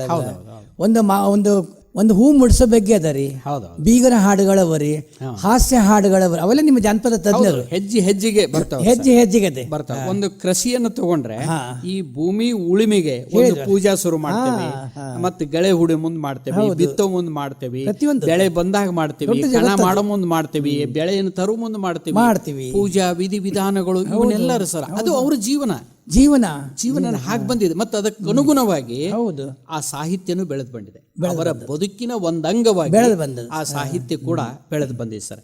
ನೀವೊಂದು ಮಾತು ಹೇಳಿದ್ರಿ, ಹಳ್ಳಿಯ ಸೊಗಡು ಅಂತ ಹೇಳಿ. ಹಂಗ ಪಟ್ಟಣದ ಸೊಗಡು ಅಂತ ಎಲ್ಲಿ ಇರ್ತದೆ ಅಂತ ನೀವು ಕೇಳಿದ್ರಿ. ಹೌದು, ಅದನ್ನ ನಾವು ಒಪ್ತೇನೆ ಸರ್. ಪಟ್ಟಣದೊಳಗೆ ಅಷ್ಟೊಂದು ಸೊಗಡು ಇರೋದಿಲ್ಲ, ಅದು ಆರ್ಟಿಫಿಷಿಯಲ್ ಕೃತ್ರಿಮ ಅಂತ ಹೇಳ್ತೀವಿ. ಆದ್ರೆ ನಮ್ಮ ಜಾನಪದರು ಎಷ್ಟು ಶಾಣ್ಯಾರಂದ್ರೆ, ನಮ್ಮ ಜಾನಪದ ಅಧ್ಯಯನ ಮಾಡತಕ್ಕಂಥ ವಿದ್ವಾಂಸರು ಎಷ್ಟು ಆಲೋಚನೆ ಮಾಡ್ಯಾರಂದ್ರೆ ಸರ್ ಈಗ, ಅಥವಾ ಎಷ್ಟು ಮುಂದೆ ನಾವು ಬಂದೀವಂದ್ರೆ ಅಧ್ಯಯನದೊಳಗೆ, ಇದು ಹಳ್ಳಿಯ ಜಾನಪದ, ಇದು ನಗರ ಜಾನಪದ ಅಂತ ಬಂದಿದೆ, ಖನಿಜ ಜಾನಪದ ಅಂತ ಬಂದಿದೆ, ಖನಿಜ ಜಾನಪದ, ಆಕಾಶ ಜಾನಪದ ಅಂತ ಬಂದಿದೆ, ಭೂಮಿ ಜಾನಪದ ಅಂತ ಬಂದಿದೆ, ಕಡಲು ಜಾನಪದ ಅಂತ ಬಂದಿದೆ, ಸ್ವಾಮಿ ಸನ್ಯಾಸಿಗಳ ಜಾನಪದ ಅಂತ ಬಂದಿದೆ ಸರ್. ಅದಕ್ಕೆ ನಾನು ಆರಂಭದಲ್ಲಿ ಹೇಳಿದೆ ಸರ್, ಬ್ರಹ್ಮಾಂಡದ ತುಂಬೆಲ್ಲ ಜಾನಪದ, ಎಲ್ಲಿ ಜಾನಪದ ಇಲ್ಲ? ಇವತ್ತು ರೇಡಿಯೋ ಜಾನಪದ ಬರಿಬಹುದು ಸರ್, ಗೋಡೆಯ ಬರಹದ ಜಾನಪದ ಇದೆ ಸರ್, ನಮ್ಮ ಶೌಚಾಲಯದೊಳಗೆ ಜಾನಪದ ಇದೆ, ಎಲ್ಲಿ ಇಲ್ಲ ಹೇಳ್ರಿ ಸರ್. ಈಗ ನಿಮ್ಮನ್ನ ನೋಡಿದ್ರೆ ಈಗ ನಿಮ್ಮನ್ನ ನಾವು ಏನಂತ ಕರಿಬೇಕು? ನೀವು ದೇಶಿಯನೋ ಜಾನಪದನೋ ಅಥವಾ ನೀವು ಶಿಷ್ಟರು ಅಂತ ಕೇಳಿದ್ರೆ, ಕೆಲವು ಸಲ ನಿಮ್ಮ ಮಾತು, ನಿಮ್ಮ ಇರುವಿಕೆ, ನಿಮ್ಮ ವೇಷಭೂಷಣ ಇದನ್ನೆಲ್ಲ ನೋಡಿದಾಗ ನೀವು ಅಪರಂಜಿ ಜಾನಪದ ಅಂತ ಹೇಳ್ಬೋದು. ಮತ್ತೊಂದು ಸಲ ನೋಡಿದ್ರೆ ಶಿಷ್ಟ ರೀತಿಯಲ್ಲಿ ಮಾತಾಡ್ಬಿಡ್ತಾರೆ, ಆವಾಗ ಶಿಷ್ಟರೇನು ಅಂತ ಅನಿಸ್ತದೆ. ಒಮ್ಮೊಮ್ಮೆ ಶಿಷ್ಟ ಮತ್ತು ಜಾನಪದ ಮಿಕ್ಸ್ ಆಗಿನೂ ಹೋಗ್ಬಿಡ್ತದೆ. ಅಂದ್ರೆ ಈ ಜಾನಪದ ಹಾಸು ಹೊಕ್ಕಾಗಿ ಸರ್, ಯಾಕಂದ್ರೆ ನಾವು ಹುಟ್ಟಿದ್ದ ಅಲ್ಲಿ ಅಲ್ರಿ ಸರ್, ನಾವು ಹುಟ್ಟಿದ್ದಲ್ಲೇ ಇಲ್ಲ, ನಾವು ಆಕಾಶದಿಂದ ಬಿದ್ದಿಲ್ಲ, ನೆಲದಿಂದಲೇ ಬಂದಿದ್ದೇವೆ. ಅದಕ್ಕಾಗಿ ಎಲ್ಲ ಕಡೆಯಲ್ಲಿನೂ ಕೂಡ ಜಾನಪದ ಇದೆ, ಆದರೆ ನಾವು ತೆರೆದು ನೋಡ್ಕೊಳ್ಬೇಕು. ಈಗ ನಾನು MA ಇಂಗ್ಲೀಷ್ ಓದಿದೆ, ಪಟಪಟ ಅಂತ ಇಂಗ್ಲೀಷ್ ಮಾತಾಡಿದೆ ಅಂದ ಮಾತ್ರಕ್ಕೆ ನಾನು ಶಿಷ್ಟ ಅಂತ ಆಗೋದಿಲ್ಲ ಸರ್. ಯಾಕಂದ್ರೆ ನನ್ನ ಅಂತರಂಗದೊಳಗೆ ನನ್ನ ಅಪ್ಪಗೆ ಅಪ್ಪ ಅಂತೇನೆ, ಅವ್ಗೆ ಅವ್ವ ಅಂತೇನೆ, ಅಕ್ಕ ತಂಗಿ ಸಂಬಂಧಗಳದಾವು. ನಮ್ಮ ಸಂಸ್ಕೃತಿಗೆ ಪ್ರಭಾವ ನಮ್ಮ ಮೇಲೆ ಇರ್ತದೆ. ಹೀಗಾಗಿ ನಾವೆಲ್ಲ ದೇಶಿ ಅಥವಾ ಜಾನಪದೀಯರೇ ಅಂತರಂಗದೊಳಗೆ. ಬಹಿರಂಗದೊಳಗೆ ಏನೋ ಇಂಥವು ಡ್ರೆಸ್ ಹಾಕೊಂಡಿದ್ದೇವೆ ಅಂತ ಹೇಳ್ಕೊಂಡು ಬೇರೆ ಕಾಣಬಹುದು, ವೇಷಭೂಷಣದಲ್ಲಿ ಇರ್ಬೋದು. ಅಂತರಂಗದಲ್ಲಿ ನಾವೆಲ್ಲ ದೇಶೀಯರೇ ಜಾನಪದರೇ ಅನ್ನತಕ್ಕಂಥ. ಯಾಕಂದ್ರೆ ನಮ್ಮ ಹಳ್ಳಿ ಒಳಗೆ 4 ಗಂಟೆಗೆ ಏಳು ಪದ್ಧತಿ ಇತ್ತು. ಹೌದು, ಎತ್ತುಗಳನ್ನು ಬಿಚ್ಚಿಕೊಂಡು ಎತ್ತಿನ ಕೊರಳಲ್ಲಿ ಗಂಟೆಗಳ ಸಪ್ಪಳ, ಅದನ್ನ ನೋಡಿ ಅವಾಗೆಲ್ಲ ಈಗ ರೊಟ್ಟಿ ಬಡಿಯೋದು, ಒಂಥರ ಹಳ್ಳಿ ಸೊಗಡಂತ ಹೇಳ್ತೀವಿ ನಾವು. ಇವಾಗ ಗರ್ತಿ ಹಾಡುಗಳ ಬಗ್ಗೆ ಮಾತಾಡೋಣ. ಅವ್ರೆಲ್ಲ ಬರೆದ್ರಲ್ಲ ಗರ್ತಿ ಹಾಡುಗಳು, ತಮ್ಮ ಅನುಭವದ ನುಡಿಗಳನ್ನೇ ಅವ್ರು ಏನ್ ಮಾಡ್ತಿದ್ರು ಸರ, ಅವರು ಕುಟ್ತಾ ಇದ್ರು, ಬೀಸ್ತಾ ಇದ್ರು. ತಾವು ಹೇಳ್ದಂಗೆ ಬೆಳಗ್ಗೆ 4 ಗಂಟೆಗೆ ಎದ್ದು ಬೆಟಗೇರಿ ಕೃಷ್ಣ ಶರ್ಮದು ಬಹಳ ಚೆನ್ನಾಗಿ ಬರೀತಾರೆ ಸರ್. ತಮಗೊಂದು ವಿಷಯ ಇಲ್ಲೇ ಹೇಳ್ಬಿಡ್ಬೇಕು. ಕರ್ನಾಟಕದೊಳಗೆ ಜಾನಪದ ಅಧ್ಯಯನ ಮೊಟ್ಟ ಮೊದಲು ಶುರು ಮಾಡಿರ್ತಕ್ಕಂತಹ ಏಕಮೇವಾದ್ವಿತೀಯ ವ್ಯಕ್ತಿ, ಕವಿ, ಸಾಹಿತಿ, ಕಾದಂಬರಿಕಾರ ಯಾರಾದರೂ ಇದ್ರೆ ಅವರು ಬೆಟಗೇರಿ ಕೃಷ್ಣ ಶರ್ಮರು. ಬೆಳಗಾವಿ ಜಿಲ್ಲೆಯ ಗೋಕಾಕ್ ತಾಲೂಕಿನ ಬೆಟಗೇರಿಯವರು. ಏಕೆಂದ್ರೆ 1922 ಅವರು ಕೆರೆಗೆ ಹಾರ ಸಂಗ್ರಹ ಮಾಡ್ತಾರೆ. ಕೆರೆಗೆ ಹಾರ, ಭಾಗೀರಥಿ ಕತೆ, ಕೆರೆಗೆ ಹಾರ. ಆಮೇಲೆ 1928 ಅವರು ಬೀಸುಕಲ್ಲಿನ ಹಾಡುಗಳಂತೆ ತ್ರಿಪದಿ ಸಂಗ್ರಹ ತರ್ತಾರೆ ಸರ್. ಹಲಸಂಗಿ ಗೆಳೆಯರಿಗಿಂತಲೂ ಮೊಟ್ಟ ಮೊದಲು ಹಲಸಂಗಿ ಗೆಳೆಯರು 31 ಗರತಿ ಹಾಡು ತರ್ತಾರೆ. 33 ಮಲ್ಲಿಗೆ ದಂಡೆಯನ್ನು ತರ್ತಾರೆ. 35ರಲ್ಲಿ ಜೀವನ ಸಂಗೀತ ತರ್ತಾರೆ ಸರ್. ಅದು ಅವರು ಅಧ್ಯಯನ ಶುರು ಮಾಡಿದ್ದು ಹೆಂಗಿರಿ ಸರ, ಬಾಕೆ ದಂಪತಿಗಳಂತ ಬರ್ತಾರೆ ಐರ್ಲ್ಯಾಂಡ್ದಿಂದ. ಬಾಕೆ ದಂಪತಿಗಳು ಅವರು ಹಲಸಂಗಿಗೆ ಬಂದು ಹಲಸಂಗಿ ಚೆನ್ಮಲ್ಲಪ್ಪ, ಸಿಂಪಿ ಲಿಂಗಣ್ಣ ಕಾರಾಂತರಲ್ಲಿ ಕರ್ಕೊಂಡು ಹೋಗಿರ್ತಾರೆ ಸರ್ ಅವ್ರನ್ನ. ನಿಮ್ಮ ಕರ್ನಾಟಕದಲ್ಲಿ ಇಂಥ ಜಾನಪದ ಇದೆ ಅಂತ ಹೇಳಿದಾಗ ಅವರು ಅವಾಗ ಶುರು ಮಾಡ್ತಾರೆ. ಅದಕ್ಕಿಂತ ಮೊದಲನೇ ನಮ್ಮ ಬೆಟಗೇರಿ ಕೃಷ್ಣ ಶರ್ಮ ಮಾಡಿದರು. ಆ ಕಡೆನೂ ಅನೇಕ ಜನ ಮಾಡಿದರು. ಇದು ನಾವು ಹೆಮ್ಮೆ ಪಡ್ತಕ್ಕಂಥ ವಿಷಯ. ಕರ್ನಾಟಕ ಜಾನಪದ ಅಧ್ಯಯನದ ಆದ್ಯರು, ಆರಾಧ್ಯರು, ಪೂಜ್ಯರು ಅಂದರೆ ಬೆಟಗೇರಿ ಕೃಷ್ಣ ಶರ್ಮ ಅವರು. ಅದಕ್ಕೆ ಅವರ ಹಾಡನ್ನು ಎನಿತಿ ಇನುದಿ ಕನ್ನಡ ನುಡಿಯು, ಅದೊಂದು ನಾಡಗೀತೆನ ಸರ್. ಅದು ನಾಡಗೀತೆ. ಅದನ್ನು ನೀವು ಮೊದಲು ಹಾಡಿದ್ರಿ, ನನಗೆ ಭಾಳ ಸಂತೋಷ. ಅದು ಹಾಡಿಬೇಕು ನಾನಿದ್ರೆ. ಗುರುಗಳ, ನಾನು ಇವಾಗ ಏನು ಹೇಳ್ತೀನಿ, ಬೆಟಗೇರಿ ಕೃಷ್ಣ ಶರ್ಮರು ಜಾನಪದಕ್ಕೆ ಜಾಸ್ತಿ ಒತ್ತು ಕೊಟ್ಬಿಟ್ರು. ಅವರು ಒಂದು ಕಡೆ ಹೇಳ್ತಾರೆ, ಅವರು ಮುಗ್ಧ ಹೆಣ್ಣು ತನ್ನ ಗಂಡನೇ ಶ್ರೇಷ್ಠ. ಈ ಹಾಡಿನಲ್ಲಿ ಈ ರೀತಿ ಹೇಳ್ತಾರೆ ಅವರು, ಆನಂದ ಕಂದರು. Okay sir. ದೇವರದೆಂತ ದೊಡ್ಡಿಸ್ತಿಕೆ ಬಿಡು ನೀ ನನ್ನ ದೊರೆಯ ಮ್ಯಾಲ, ನನ್ನ ಹೊರತು ಇನ್ನೊಂದು ಹೆಣ್ಣ ಮ್ಯಾಲಿಲ್ಲ ಅವಾಗ ಖ್ಯಾಲ. ಬ್ರಹ್ಮದೇವನವ ಬಾಳ ಹಿರಿಯನಂತ ಬುದ್ಧಿ ಐತೆ ಅವಾಗ, 3 ಜನ ಹೆಂಡರು ಬೇಕಾತಕ ಪ್ರೀತಿಯ ಬಗೆ ಹಾಂಗ. ಒಬ್ಬಳಿಗಿಂತ ಹೆಚ್ಚು ಜನ ಹಿಡಿದೀತ ಹೃದಯದಾಗ, ಇಬ್ಬರೇನೋ ನಿಟ್ಟುಸುರು ಹಾಕಬೇಕವರ ಪಾಡು ಹಿಂಗ. ರಾಮ ರಾಮನಂತ ಹೊಗಳೆ ತಾರ, ರಾಮನೇನು ಸುದ್ದ ಯಾರ ಮಾತ ಕೇಳಿ ಪ್ರೀತಿಯ ಸತಿಯನ ಅಡವಿಗೆ ಅಟ್ಟಿದ್ದ. ಬಸುರ ಭಾರ ನೋಡ್ಲಿಲ್ಲ ಯಾರ ಬಿಸಿಲೂರಿಗೆ ಬೆಂದು ಬಿದ್ದ, ದೆಸೆಗೆ ಹಂಬಲಿಸುವಾಗ ಖುಷಿ ತಂದಿಯಾಗಿ ಕಾಯ್ದ. ಕೃಷ್ಣನದೆಂತು ಹೊಟ್ಟಿತನವು ನೋಡೆಷ್ಟು ಹೆಂಡರವಗ, ಹೊಟ್ಟಿ ಉರಿದ ನಾರಿಯರು ಸುಮ್ಮನ ಬಿಟ್ಟಾರೇನಾ ಹಾಂಗ. ಕೊಟ್ಟ ಶಾಪವು ಮೊಟ್ಟೆಯಾಗಿ ಅವನ ಪದರಿನೊಳಗ, ಒಟ್ಟುಗೂಡಿ ಸುಖ ಸುಟ್ಟು ಹಾಕಿ ಬಲು ಕಾಡಿರಬೇಕವಗ. ಹೇಳಬೇಡ ಶಿವನೇಳಿಗೆ ಗೌರಿಯ ಗೋಳಿಸಿ ಬಿಟ್ಟ, ಹೇಳದ ಕೇಳದೆ ತನ್ನಯ ಜಡೆಯೊಳಗೆ ಗಂಗೆಯ ತಂದಿಟ್ಟ. ಎಂಥ ಚೆಲುವಿ ನೋಡು ಗೌರಿ, ಆದರೂ ಅವಳ ದೈವ ಕೆಟ್ಟ. ಅಂಥ ಇಂಥದಲ್ಲ ಹೆಣ್ಣಿನ ಜೀವಕ ಸವತೆಂಬುದು ಪೆಟ್ಟ. ಇಂದ್ರನ ಹೆಂಡತಿ ಅವನ ಕೈ ಹಿಡಿದು ಕಂಡಳೇನ ಭಾಗ್ಯ, ಸುಳೆಯರೊಳಗ ಮ್ಯಾಳ ಆತನದು ದೇವರಗಿದು ಯೋಗ್ಯ. ಚಂದ್ರನ ಹಾದರ ದಾಟ ಲೋಕಕ ಹೊರತು ಜನಕ ಗೊತ್ತ, ಪಾಪ ಅವನ ಸತಿ ಕಣ್ಣೀರುಡತಿರಬೇಕ ನಿತ್ಯ. ದೇವರಂತ ದೇವರ ಹೆಂಡರಿಗೂ ಯಾವ ಭವನ ಗೆಳತಿ, ಅವರಿಗೆಲ್ಲ ದೊರೆತಿಲ್ಲ ನನ್ನ ಹಂಗ ಪತಿಯ ಪೂರ್ಣ ಪ್ರೀತಿ. ನನ್ನ ರಾಯ ಸರಿ ದೇವರ ದೇವರು, ನಾನು ಅವನ ಗರತಿ. ನಮ್ಮ ಬಾಳಿನಲ್ಲಿ ಸ್ವರ್ಗವನ್ನ ಇಳಿಸೇತಿ ಅವನ ಪ್ರೀತಿ. ದೇವರದೆಂತ ದೊಡ್ಡಿಸ್ತಿಕೆ ಬಿಡುನಿ ನನ್ನ ದೊರೆಯ ಮ್ಯಾಲ, ನನ್ನ ಹೊರತು ಇನ್ನೊಂದ ಹೆಣ್ಣ ಮ್ಯಾಲಿಲ್ಲ ಅವನ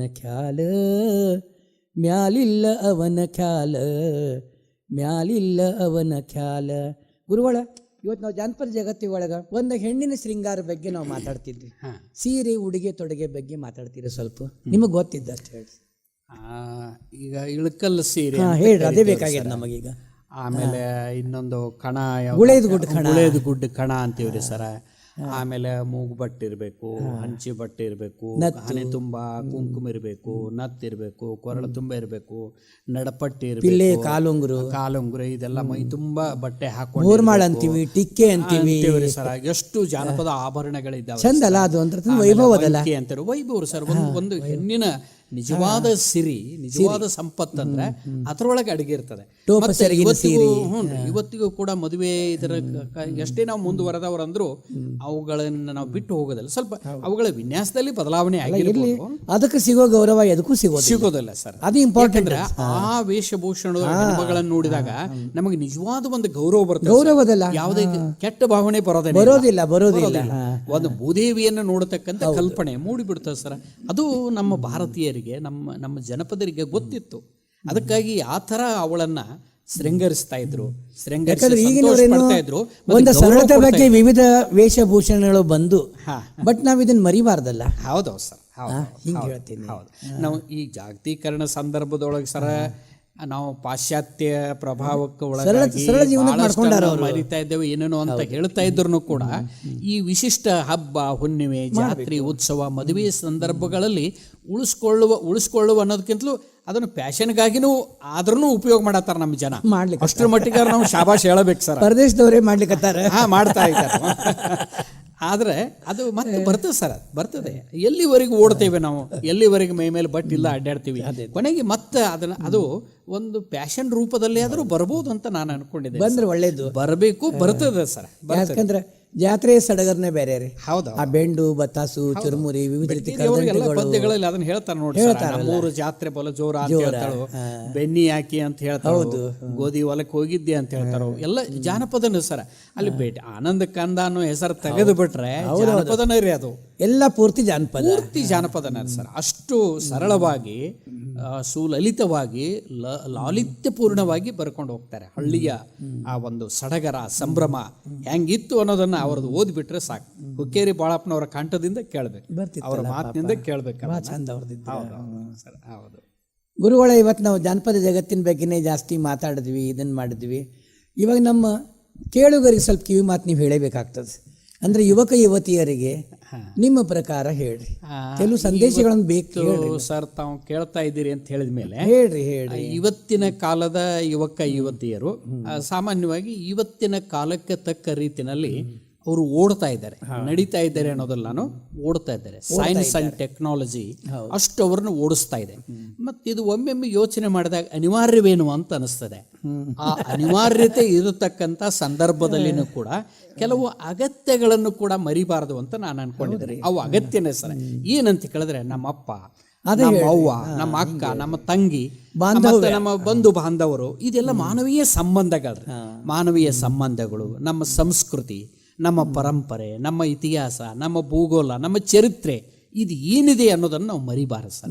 ಮತ್ತು ಅವರು ಮರಿಲಾರದಂಗ ನಾವು ಅವರಿಗೆ ತಾವು ಹೇಳ್ತಾ ಇದ್ದಿರಲ್ಲ, ಈ ರೇಡಿಯೋದ ಮೂಲಕವಾಗಿ, ರೇಡಿಯೋದ ಮೂಲಕ ಹೇಳ್ತಾ ಇದ್ದಿರಲ್ಲ, ಹಂಗೆ ನಿಮ್ಮ ಹಾಗೆ ಯುವಕರಿಗೆ ಹೇಳತಕ್ಕಂತಹ ಮಾರ್ಗದರ್ಶಕರು ಬೇಕು ಅಂತ ನಾನು ಅನ್ಕೊಂಡಿದ್ದೆ. ನೀವು ಹೇಳಿಲ್ಲ ಅಂದ್ರೆ ಅವ್ರಿಗೆ ಹೆಂಗೆ ಗೊತ್ತಾಗಬೇಕು? ಅವರಿಗೆ ತಮ್ಮಂತ ಹಿರಿಯರೇ ಅದನ್ನು ಹೇಳ್ಬೇಕು, ಈ ಮಾಧ್ಯಮದ ಮೂಲಕವಾಗಿ ಅಥವಾ ಇನ್ನೊಂದರ ಮೂಲಕವಾಗಿ ನಾವು ಹೇಳಿದರೆ, ಮತ್ತವನ್ನು ಸ್ವಲ್ಪ ರೋಚಕವಾಗಿ, ರೊಮ್ಯಾಂಟಿಕ್ ಆಗಿ ಹೇಳಿದ್ರೆ ಎಂಥವ್ರು ಇದ್ರೂ ಅವ್ರು ಅದನ್ನು ತಕ್ಕ ಮಟ್ಟಿಗಾದರೂ ಅಳವಡಿಸ್ಕೊಳ್ತಾರೆ ಅಂತ ನನಗನ್ನಿಸ್ತದೆ ಸರ್. ಯಾಕಂದರೆ ಅವರು ನಮ್ಮ ದೇಶಿಗರು, ನಮ್ಮವ್ರವರು, ನಮ್ಮಿಂದ ಮುಂದೆ ಬಂದಿರತಕ್ಕಂಥವ್ರು. ಅದಕ್ಕಾಗಿ ನನಗೇನು ಅವ್ರು ಹೆಂಗೆ ಆಗಬೇಕು ಮುಂದೆ ಅಂತ ಕೇಳಿದ್ರೆ, ನಾನು ಒಂದು ಮಾತು ಅವರಿಗೆ ಕಿವಿ ಮಾತು ಅಂತ ಹೇಳಿದರೆ, ಅವರು ಹೊಸದನ್ನು ಹೊರಗಿನಿಂದ ಯಾವುದೇ ಬರಲಿ ಅದನ್ನು ತಗೊಳ್ಬೇಕು, ಇಲ್ಲಿ ಇರೋದನ್ನು ಕೂಡ ಮರೀಲಾರ್ದನೇ ಅದರ ಜೊತೆಗೆ ಸಮೀಕರಿಸಿಕೊಳ್ಬೇಕು.